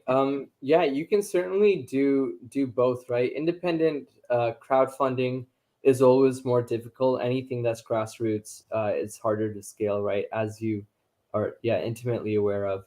Yeah. But that being said, so like my case is a bit interesting, right? Where we are working strictly on, because we're working strictly on hard tech, we were able to get and secure private funding from a public company. So it's so our investor Comstock is one of Nevada's oldest mining companies. They purchased for 50% of the company. They purchased $50 million. 50% for $50 million. So of that $50 million, we were given the initial $15 million upfront, and that's the money that I've used, that $15 million, to hire my initial team, get my lab going, and build out our compute infrastructure and so on. We've been able to do a couple other things that I'll be able to talk about in the coming weeks and months. But we are funded though, by a public company, not VC. And our business model is the parent company develops the fundamental IP. So that's both true for the quantum computing and quantum sensing side of the business. And then we commercialize them through lines of businesses. So downstream subsidiaries will actually go and commercialize. Hopefully that answers that question. I think I can't wait to see what you're coming up with in the next few weeks. Cindy Mefford, it's not a question, but I'm going to turn it into a question. Is synchronicity an algorithm? It could be, for like living in a super strange macroscopic quantum world where even narratives are like quantum scale macroscopic quantum effects. Because like we think of quantum effects as microscopic, right? Then we learned that, actually you can have macroscopic quantum effects. Superconductors are a great example, right? If you have a large superconducting wire, and it enters a superconducting phase. These are trillions of atoms acting in cohesion. Quantum, they have quantum cohesive characteristics. It's a macroscopic quantum object.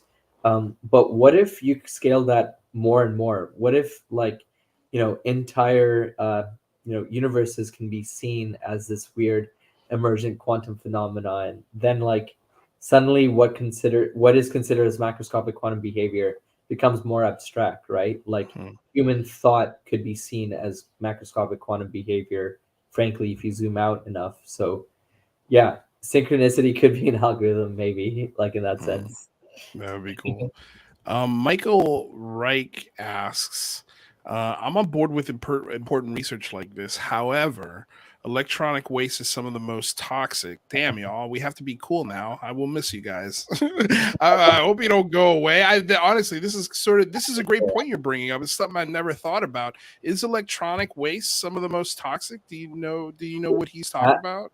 It absolutely is. So interestingly enough, another portfolio company of our investor called Linico, they have a proprietary process that allows you to recycle lithium-ion batteries. So lithium-ion batteries are a huge source of waste right now. They just lie there, Tesla batteries included, right? So they're able to recycle that and get the carbon back out of it, which is pretty, and the lithium specifically, which is pretty awesome. Yeah, well, that was one of there's a guy on YouTube called Rich Rebuilds, and he was the first guy. I think he lives in Rhode Island, if I'm not mistaken, or New Hampshire, and he lives in a right to fix state. And so when he had a Tesla and it crashed or something, or he was trying to fix a crashed Tesla wouldn't send him the parts. And he's like, no, you have to, because I live in a state where I have the right to fix my own stuff. And so he won that lawsuit, and now his whole YouTube video is just about putting together, two broken Teslas essentially and making one. I think the thing that he pointed out there is that when a Tesla dies or a Tesla crashes and it's considered, not valuable anymore, then they toss it. That battery goes in the landfill. And what happens to that? That's infinitely more dangerous for the environment than the stuff that's sitting around it. Yep, you got it. That's absolutely right. That problem will only get worse too as we introduce more rare earth elements and exotic chemistries in our electronics, broadly. So well, we got a couple more questions. I'll ask them in a second, but I want to say quickly, thank you, Laura Campbell, for the $10 donation. Truly appreciate it. Jane, or rather, did you guys have any questions to follow up on anything that's been said so far? Yeah. Well, for one, what do you think about the possibility of a singularity and really transformative tech? And do you think quantum computers, when they in 5 to 7 years, might start to get us there? Yeah, they will play a huge role. I think quantum computers will be like the gasoline for the singularity, I guess, because it was actually one of the reasons. It was the main reason that drew me to this field. Actually, the main, not just one. One of the it was the main reason. Was this idea that you can use quantum computing based artificial intelligence systems to produce patterns and produce distributions that classical artificial intelligence systems can't.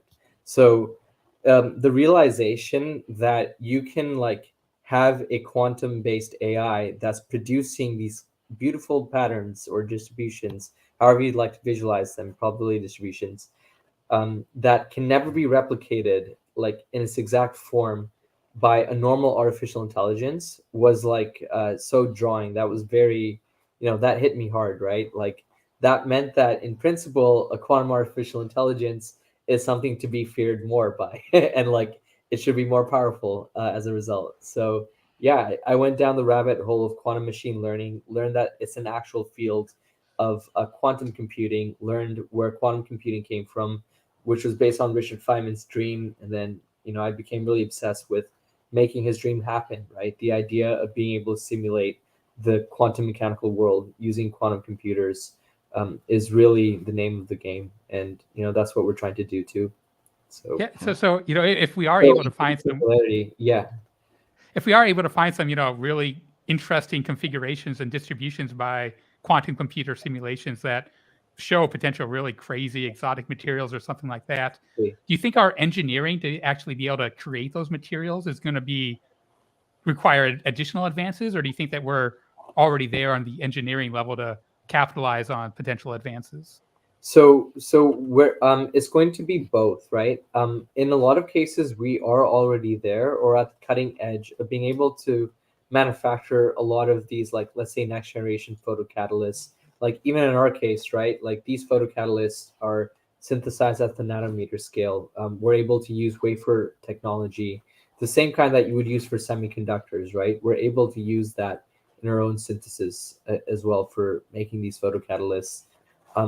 That being said, there are certainly going to be new materials that are going to be proposed by these quantum computing machines, including even our like regular artificial intelligence, right? That we're building as well. Like these things will require materials and processes that don't exist.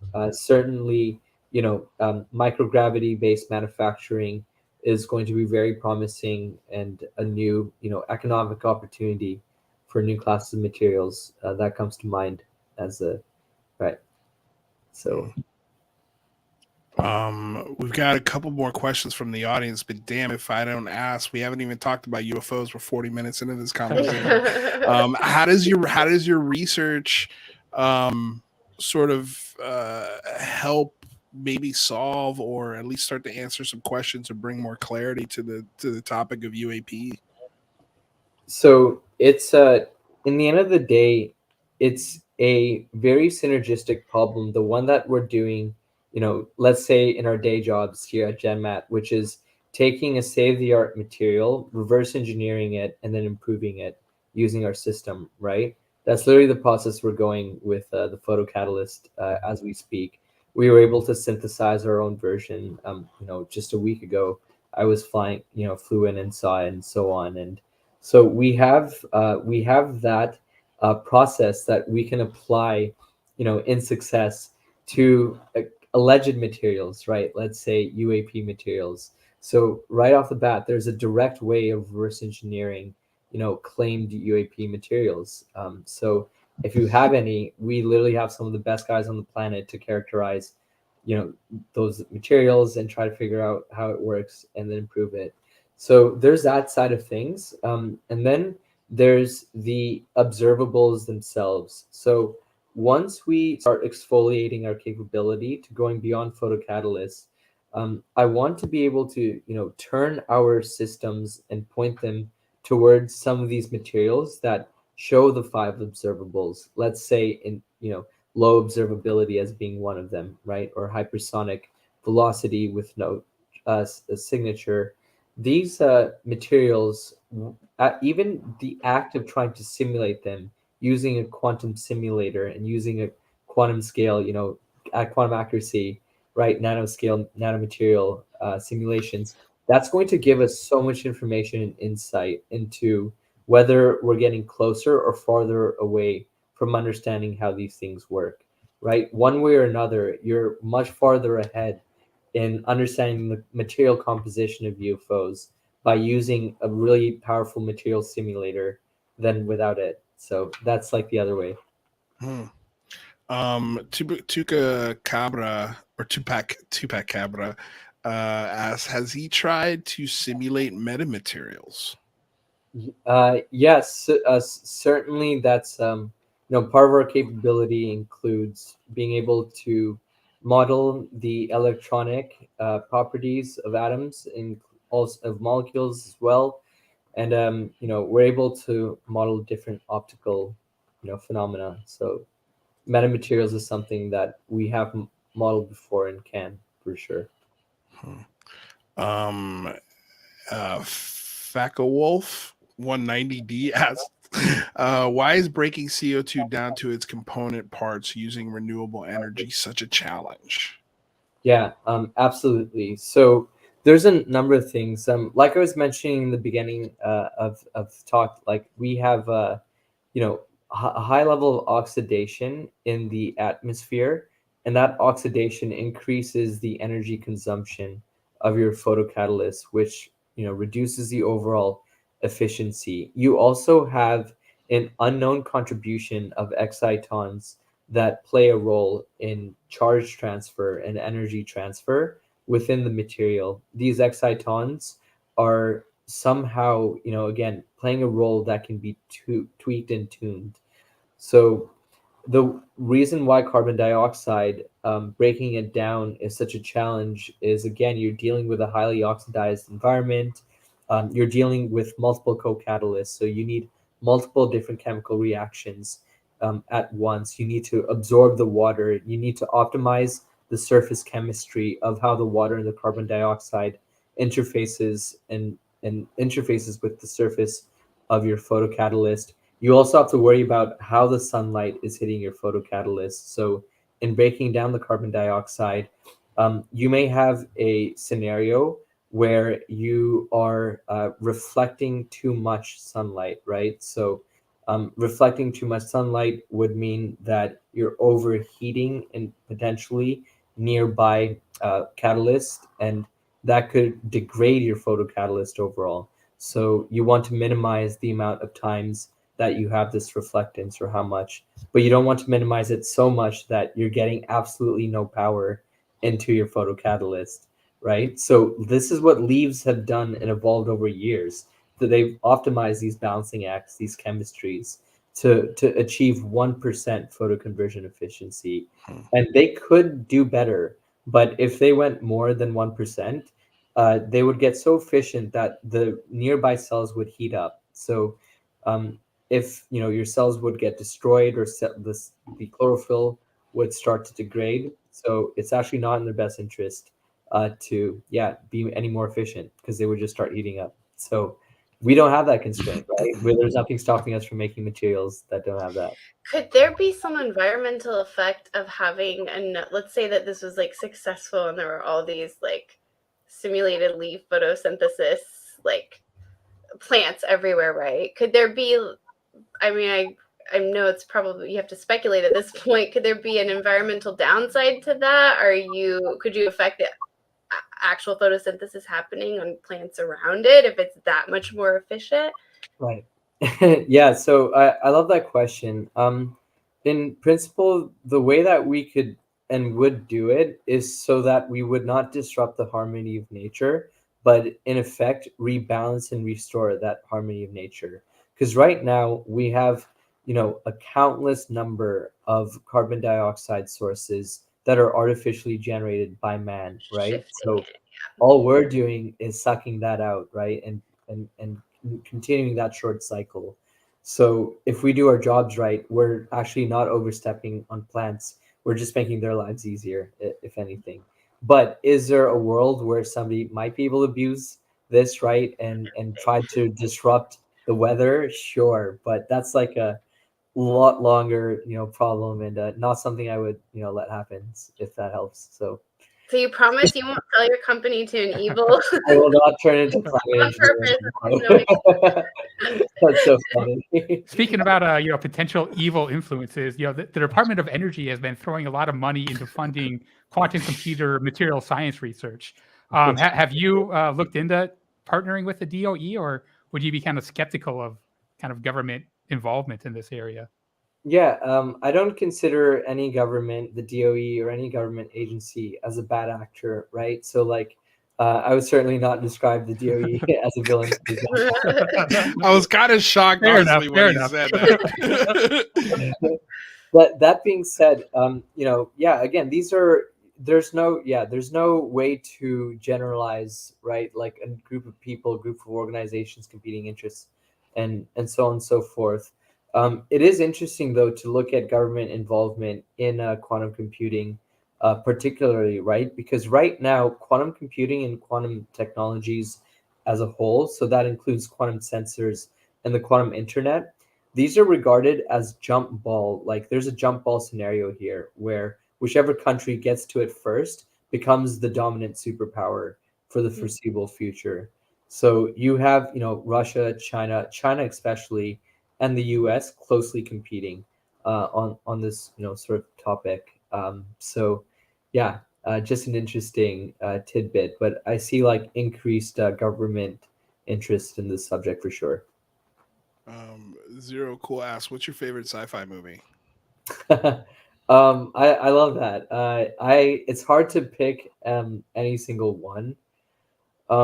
Obviously, I'm gonna throw have your to be favorites. basic. Iron Man is probably obviously always gonna be my favorite, frankly. Like any, okay. yeah, that always comes to mind, but I felt like it was way too basic. So No, that's the most original one I've heard. I mean, I was, usually people go Star Wars, Aliens, oh, that's so funny. or Alien, whichever one you like more. Predator, They Live, Close Encounters of the Third Kind. But yeah, man, you went Iron Man. Good for you. Yeah, that's hilarious. Laura Campbell asks, I think it's a great question. Follow up to what you said. How would you explain this statement? Time does not exist. You need to think quantumly.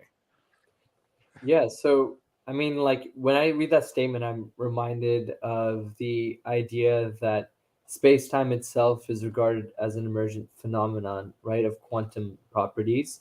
So if you were to look at a wave function, for example, the wave function is just a set of probability amplitudes, and in nowhere in that wave function is time or space or even the evolution of going through time encoded, right? So, or even the act of measurement for that matter. None of these things are encoded in the wave function. Yet the wave function is supposed to characterize the full quantum state of your system that you're interested in and all of the possible outcomes that and measurements of that system. So when I think about that statement, you think quantumly. That's what I'm reminded of. Is that strangely enough, these macroscopic properties that we take for granted, having a literal human body, right, and taking up space and moving through time, that's not actually a given in the definition of a wave function, at least. Now we can have things like the time independent and time dependent Schrodinger wave equations, where you can account for time in the sense that time lets you dictate how your wave function will change, right? But time itself, ironically, has no definition. It's not defined by that wave function. So go figure. Yeah. This next question actually makes me think of a question that I also want to ask you, because I have a dream, Deep. I have a dream, and I'm hoping you can help me make this dream come reality. So we've got Avi Loeb, who's committed to the Big Phone Home 3. I'd love to get you and Gary Nolan and either I'd love to get Lex Fridman. I mean, but if I have the three of you guys, and I've got possibly Kurt Jaimungo. He's Awesome. Cool. just kind of babyish, showing a little of interest in possibly doing this, but having a conversation with all of you guys, an hour and a half conversation of just the science and how we can scientifically break down this UAP topic and why it's important for people to get in touch with their lawmakers and kill the stigma of this topic so we can allow more government funds, more dollars, more research, more clarity overall. And I think it leads with science. We can't do it without you guys. So would that be something you're interested in?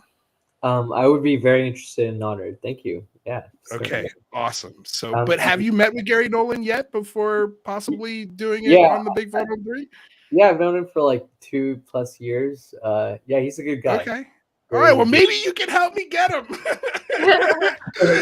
Maybe I can implore you. I could give you a task. God, I can't believe I have the gumption to even ask you something like that.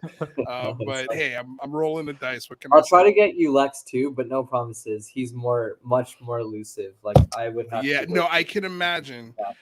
But heck, yeah, if you could drip a little honey in his ear, that would be wonderful. Because I think the conversation with the 4 or 5 of you guys would just be so much damn fun. And another person who comes to mind is Zach Seichi. He's not a physicist. He's not a scientist by any means, but he's such a wonderful thinker, and he's become a bit of I don't want to call him a skeptic. I mean, he's such a smart guy, and I always just love his perspectives. But I think he's off the UFO train. Like he's done with it, and I want to try and bring him back. And I think the only way I can do it is if we have an intellectual, wonderful conversation about physics, science, and how there is a there, and that's what we should focus on. The Big Phone Home is just to get Zach back. Yes, that's all I'm trying to do with the Big Phone Home 3 is just win back Zach Saichi. I miss his voice. Trying to get his ex back on steroids. Yeah, but I think of him. Everybody always comes back. Everybody always comes back, but I think of him just because he's such a beautiful thinker. He really is. He really thinks things out, and when he articulates himself, it's such in a wonderful way that of course somebody's always going to be insulted by something that somebody says, but I feel like he always puts it in a way that if you are insulted by it, you're just being a jerk. Kind of. He's I don't know, I love him to death, but anyway, that's my dream. So I'm glad that you're sounds like you're on board. You sounds like it'd be fun for you, and yeah, so far we got Deep Prasad and Avi Loeb. Let's see who we can get the other three. And man, that would be a hell of a conversation. And hopefully get the attention of some senators and lawmakers to just give them the comfort that, hey, this is okay to talk about. Like we're past the stigma part of this, and this is a safe space, safety in numbers, so to speak. But you guys, do you have any other questions for Deep? I got one more from the audience, but you guys go first, please. Sorry.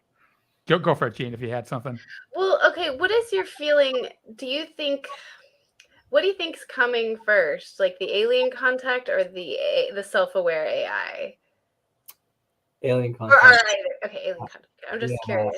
I would say that's going to come long before. If it's going to happen, it's going to come before, like, a self-aware AI. Okay. Interesting. Yeah, because that's just my perspective on alien contact. It either happens soon, like in the next 10 years, based on current trends, or it's just not going to happen at all. So right. Yeah, it'll happen in the next 10 years or never, right? Probably, yeah. Because like, what else could you possibly expect to change otherwise? Like, so many things have changed these past 20. Things will continue to change, but yeah, I don't know.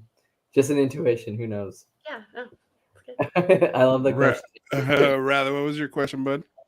Well, yeah, so I read a paper on yours where you talked about using quantum computers to simulate quantum thermodynamic systems, and you alluded to that making that happen, the result might look kind of like biology systems. Yep.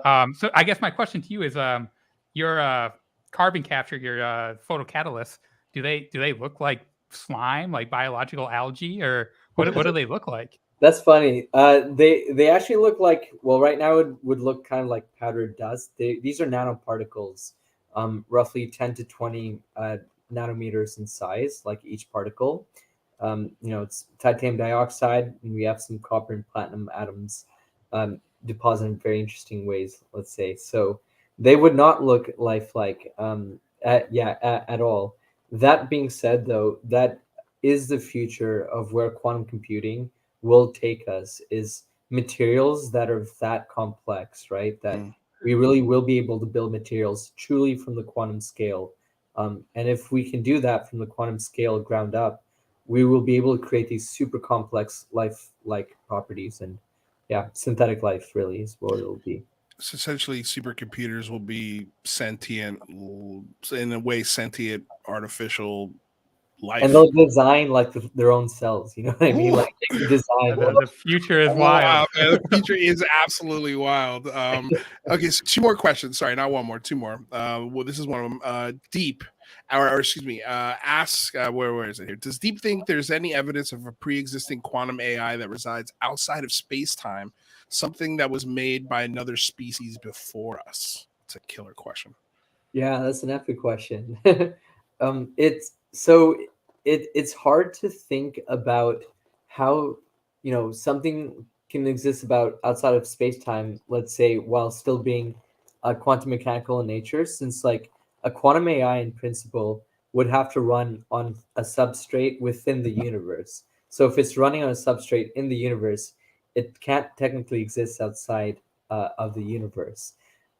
That being said, though, the idea of could there be some sort of quantum AI that has existed before us that maybe is already here, or could just constitutes an alien life form, I have definitely considered that certainly many times before, because in principle a quantum artificial intelligence is going to be like the apex predator on this planet, right? Like where you're more likely to run into a quantum AI that humans built 1,000 years from now than an actual human, like much more likely. So Wow. I imagine if we're dealing with intelligent life right now that we can identify it, might be quantum in nature. We are literally creating our replacements.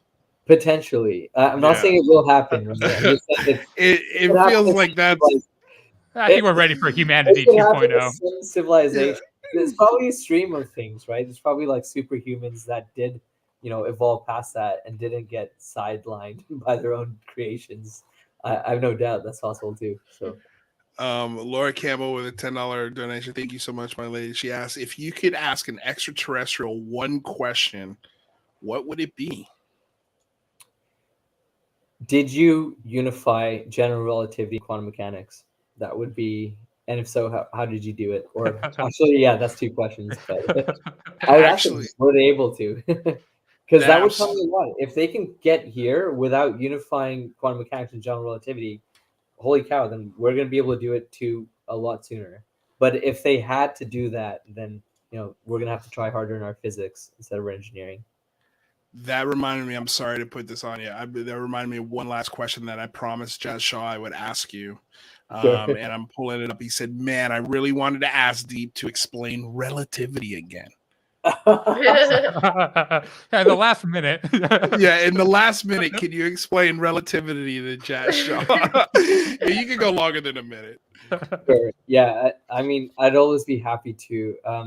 I always think about relativity by the arguments that Einstein took. Like I like to think about how he got to general relativity or even special relativity, right? What was the most interesting thing to him, which was light. It was the fact that the speed of light used to be considered essentially like non-fixed, right? It was dynamic. There was no notion that there was this fixed speed of light when he was working at the patent office.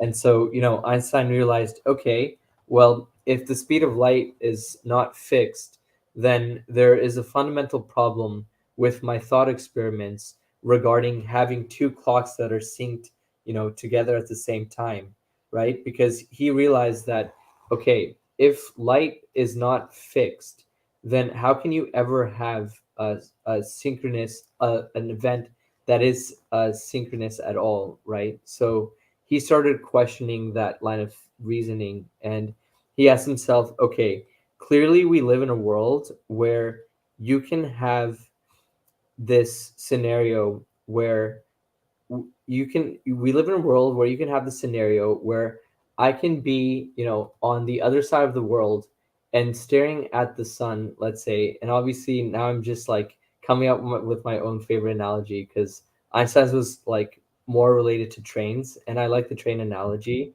but it's not as salient. Like this one is even more extreme, right? Even weirder. So, we live in a world where somebody in India right now, right, could be like staring down, down at the floor, staring at the sky, doesn't really matter. And presumably we would be able to say that, okay, you just have to add 12 and a half hours and we know exactly what time it is right there, right? And Einstein's problem with that whole thing was that that's not possible if the speed of light is not fixed, because the information alone from calibrating those 2 clocks would immediately render the distance and the time as off. You would never have a scenario where people are actually on the same clock or the same time. And then he thought about a local experiment, right, of having trains. And, if you have a person standing on the train, their frame of reference is different than somebody who's just observing the train go by, right? When somebody, like, time for them is totally relative too in that sense, right? If, for example, the person who's standing on the train, as they're speeding through and they're going through a tunnel, they may experience or go past a certain objective, like a tree. They may pass it at a different time than a person who's observing it, right? So how can you possibly have all these different frames of references, and dynamic time, dynamic speed of light, because light is the information carrier, right, for all of these things. So when I think about relativity, I think about the fact that light had to be fixed. If we didn't have a fixed speed of light, and because of that, if we didn't have that, if time didn't literally dilate around this fixed speed of light, we would have a completely wacky universe. Like, you would have non-causal events. You would have things that would happen first, like the effect would happen before the cause. There would be all these strange things if you didn't have relative frames of reference. So I know that I don't know if this is going to satisfy Jazz, but I think it satisfied me. And then Sonic Gravity puts a little icing on the cake and says, relativity is you and me experiencing the same time, but you're asleep, so time moves much faster to your consciousness, but I'm awake the whole time, so my consciousness the same time moved slower. So that experiential relativity. There you go. There you go. Deep, this was an absolute pleasure. Thank you so much for coming by today, man. We got to have you on more. That's all I'm gonna say. It was such an honor. Always so fun to talk about physics and quantum computation. I feel like we just touched the surface too. The quantum computation. Oh no! We figured out the whole thing in an hour, dude. Yeah, we nailed that. I think if anybody wants to find anything out about quantum physics, this is the hour they need. And boom, graduated. Too funny. I liked that explanation of relativity. I haven't thought about it that way. So the fixed speed of light, yeah. I think it has to be fixed, and time has to move around and dilate as a result. Right. Otherwise, everything would be out of whack. I just love the idea of also light carrying information, carrying data. That literally feeds the planet. It's wild. It's wild, man. You're a beautiful person. Thank you so much for stopping by. I can't wait for the Big Phone Home 3. I hope we get this dream panel together because I think it's important. I love conversations and minds like yours in the community, so I truly appreciate it. I've got your link for Twitter in the description below, so if people want to find you, please go reach out to Deep. He's usually pretty responsive, but is there anything else here that you'd like to let the folks know before you leave tonight? I don't think so. I would just say stay positive, stay optimistic. It's a good life. Yeah. All right, awesome. Well, hey man, get back to that mysterious whiteboard. I can't wait to hear about your other products. These other products that are coming out, man. I hope one of them is a time dilating airplane. Yeah, Tic Tac that I can get to Florida in 5 minutes. And all right, my man. But yeah, awesome. Thank you so much, guys. Yeah, dude. We'll see you soon. Thank you. Cheers. Woo. Deep Prasad. Is your brain hurting yet? No, man. The brain should be thanking you right now, right? Yeah, I mean, working in a good way. I mean, like, when you're doing a workout, right? Like, it's fun. Yeah, I mean, I feel like we had the first hour of the show was a little bit pessimistic, but this last hour really got me excited for the future. Yeah, can't wait. Yeah. I'm kind of glad that maybe the aliens will make contact before the self-aware AI, because I'm more frightened, I think, of the AI. Man, self-aware AI is going to be a slippery slope. But see, the aliens, when they make contact, they're going to have the self-aware AI, right? So they probably are self-aware AI. Right. Like I always go back kind of what Avi Lobo says, humans are not made for space, man. Like, we should be sending robots up there. And that's kind of true, right? Although at the same time, it goes against, I feel like, every human instinct to go bigger, go further, go farther, explore the things that you've never set foot on. It kind of ruins that part of the human spirit when you're like, just send the robots, I mean, we'd all be glued on that video screen, though, looking at the results coming back. I mean, assuming that the results would be instant, especially when you get really far out there,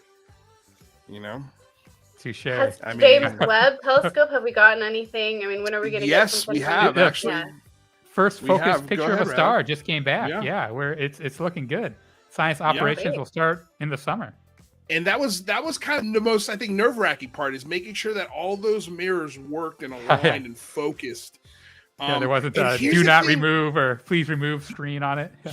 Here's the thing that kind of, because I've always heard for a long time that one of the reasons why we can't get to Mars is because it's so dangerous. Something the size of a pebble can rip through your entire space system and boom, everything's gone. This thing is sitting out farther than the moon. Like, how are we protecting it from space pebbles, moving faster than bullets? How does NASA know, okay, this is the cleanest spot in our known universe or solar system where we can pop this thing and know that the odds of it getting scratched or knocked by something are almost nothing?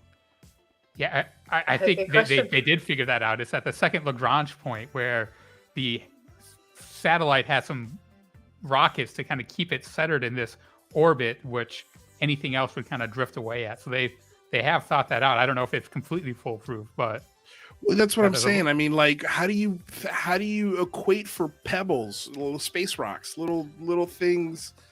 Like, I don't know. How do you see those things? If they can sort of calculate things of that size, that is curious.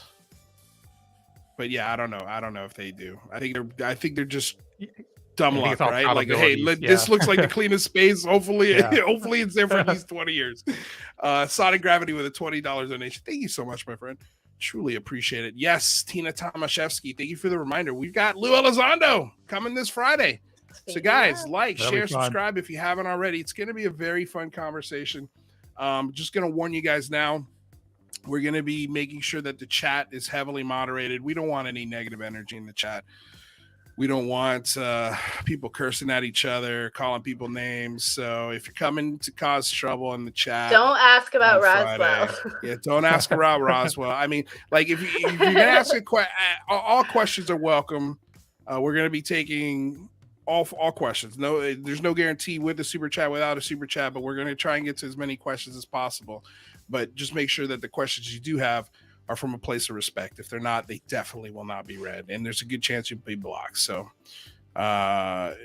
Lou, put me as a mod for Friday. I will help. You got it.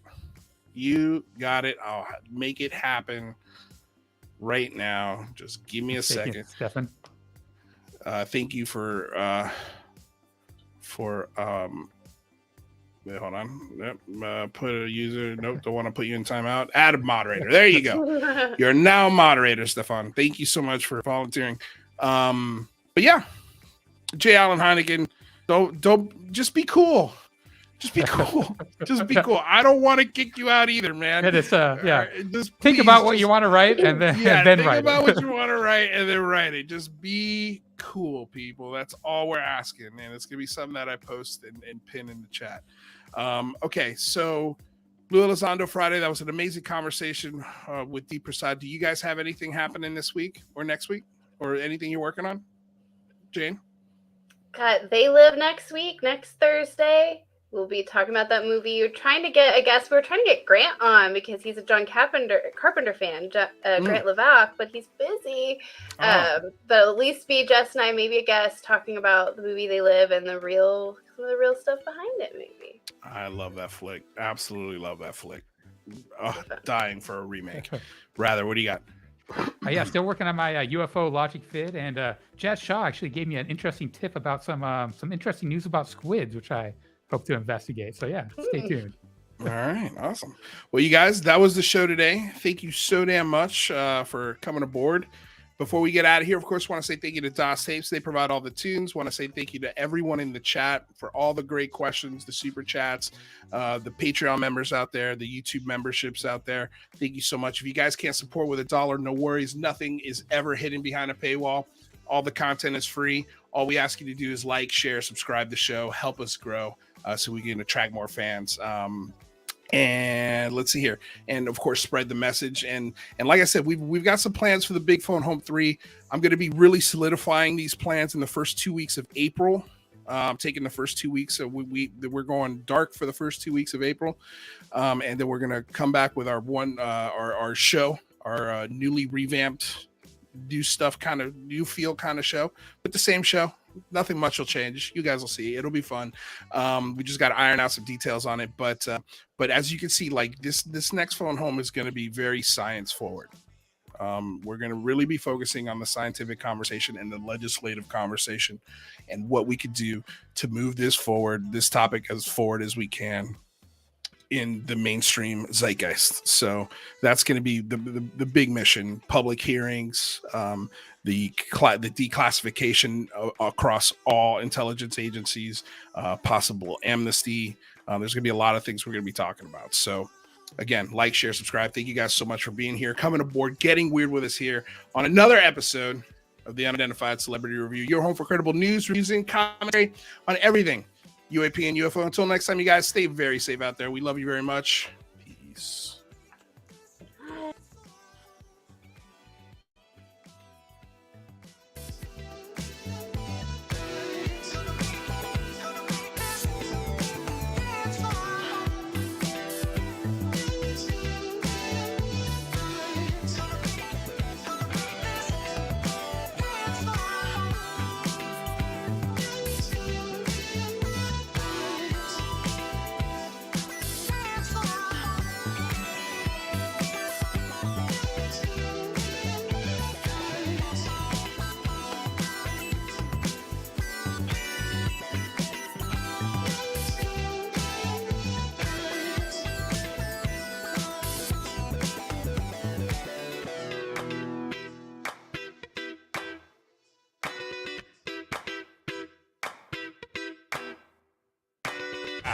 News 12 Sports with Pat Murphy. Great news regarding Bills tight end Kevin Everett. He moved his arms and legs today, and doctors now believe that's the wrong video, by the way.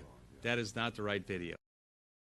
I'm going to tell y'all right now, all of these wonderful people would not be here without Patreon supporters like you. If you enjoy credible news, reviews, and commentary on UFOs and UAPs 5 days a week, you want to support this show. What's your name? Marty. Marty, look how easy this is, Marty. Pick up your phone. Boom! You're a Patreon member. I mean, look, it's so easy. You just click the link, which is right here. Just for $1 a month, you can support this show. Just fill out the information and pledge what's comfortable for you.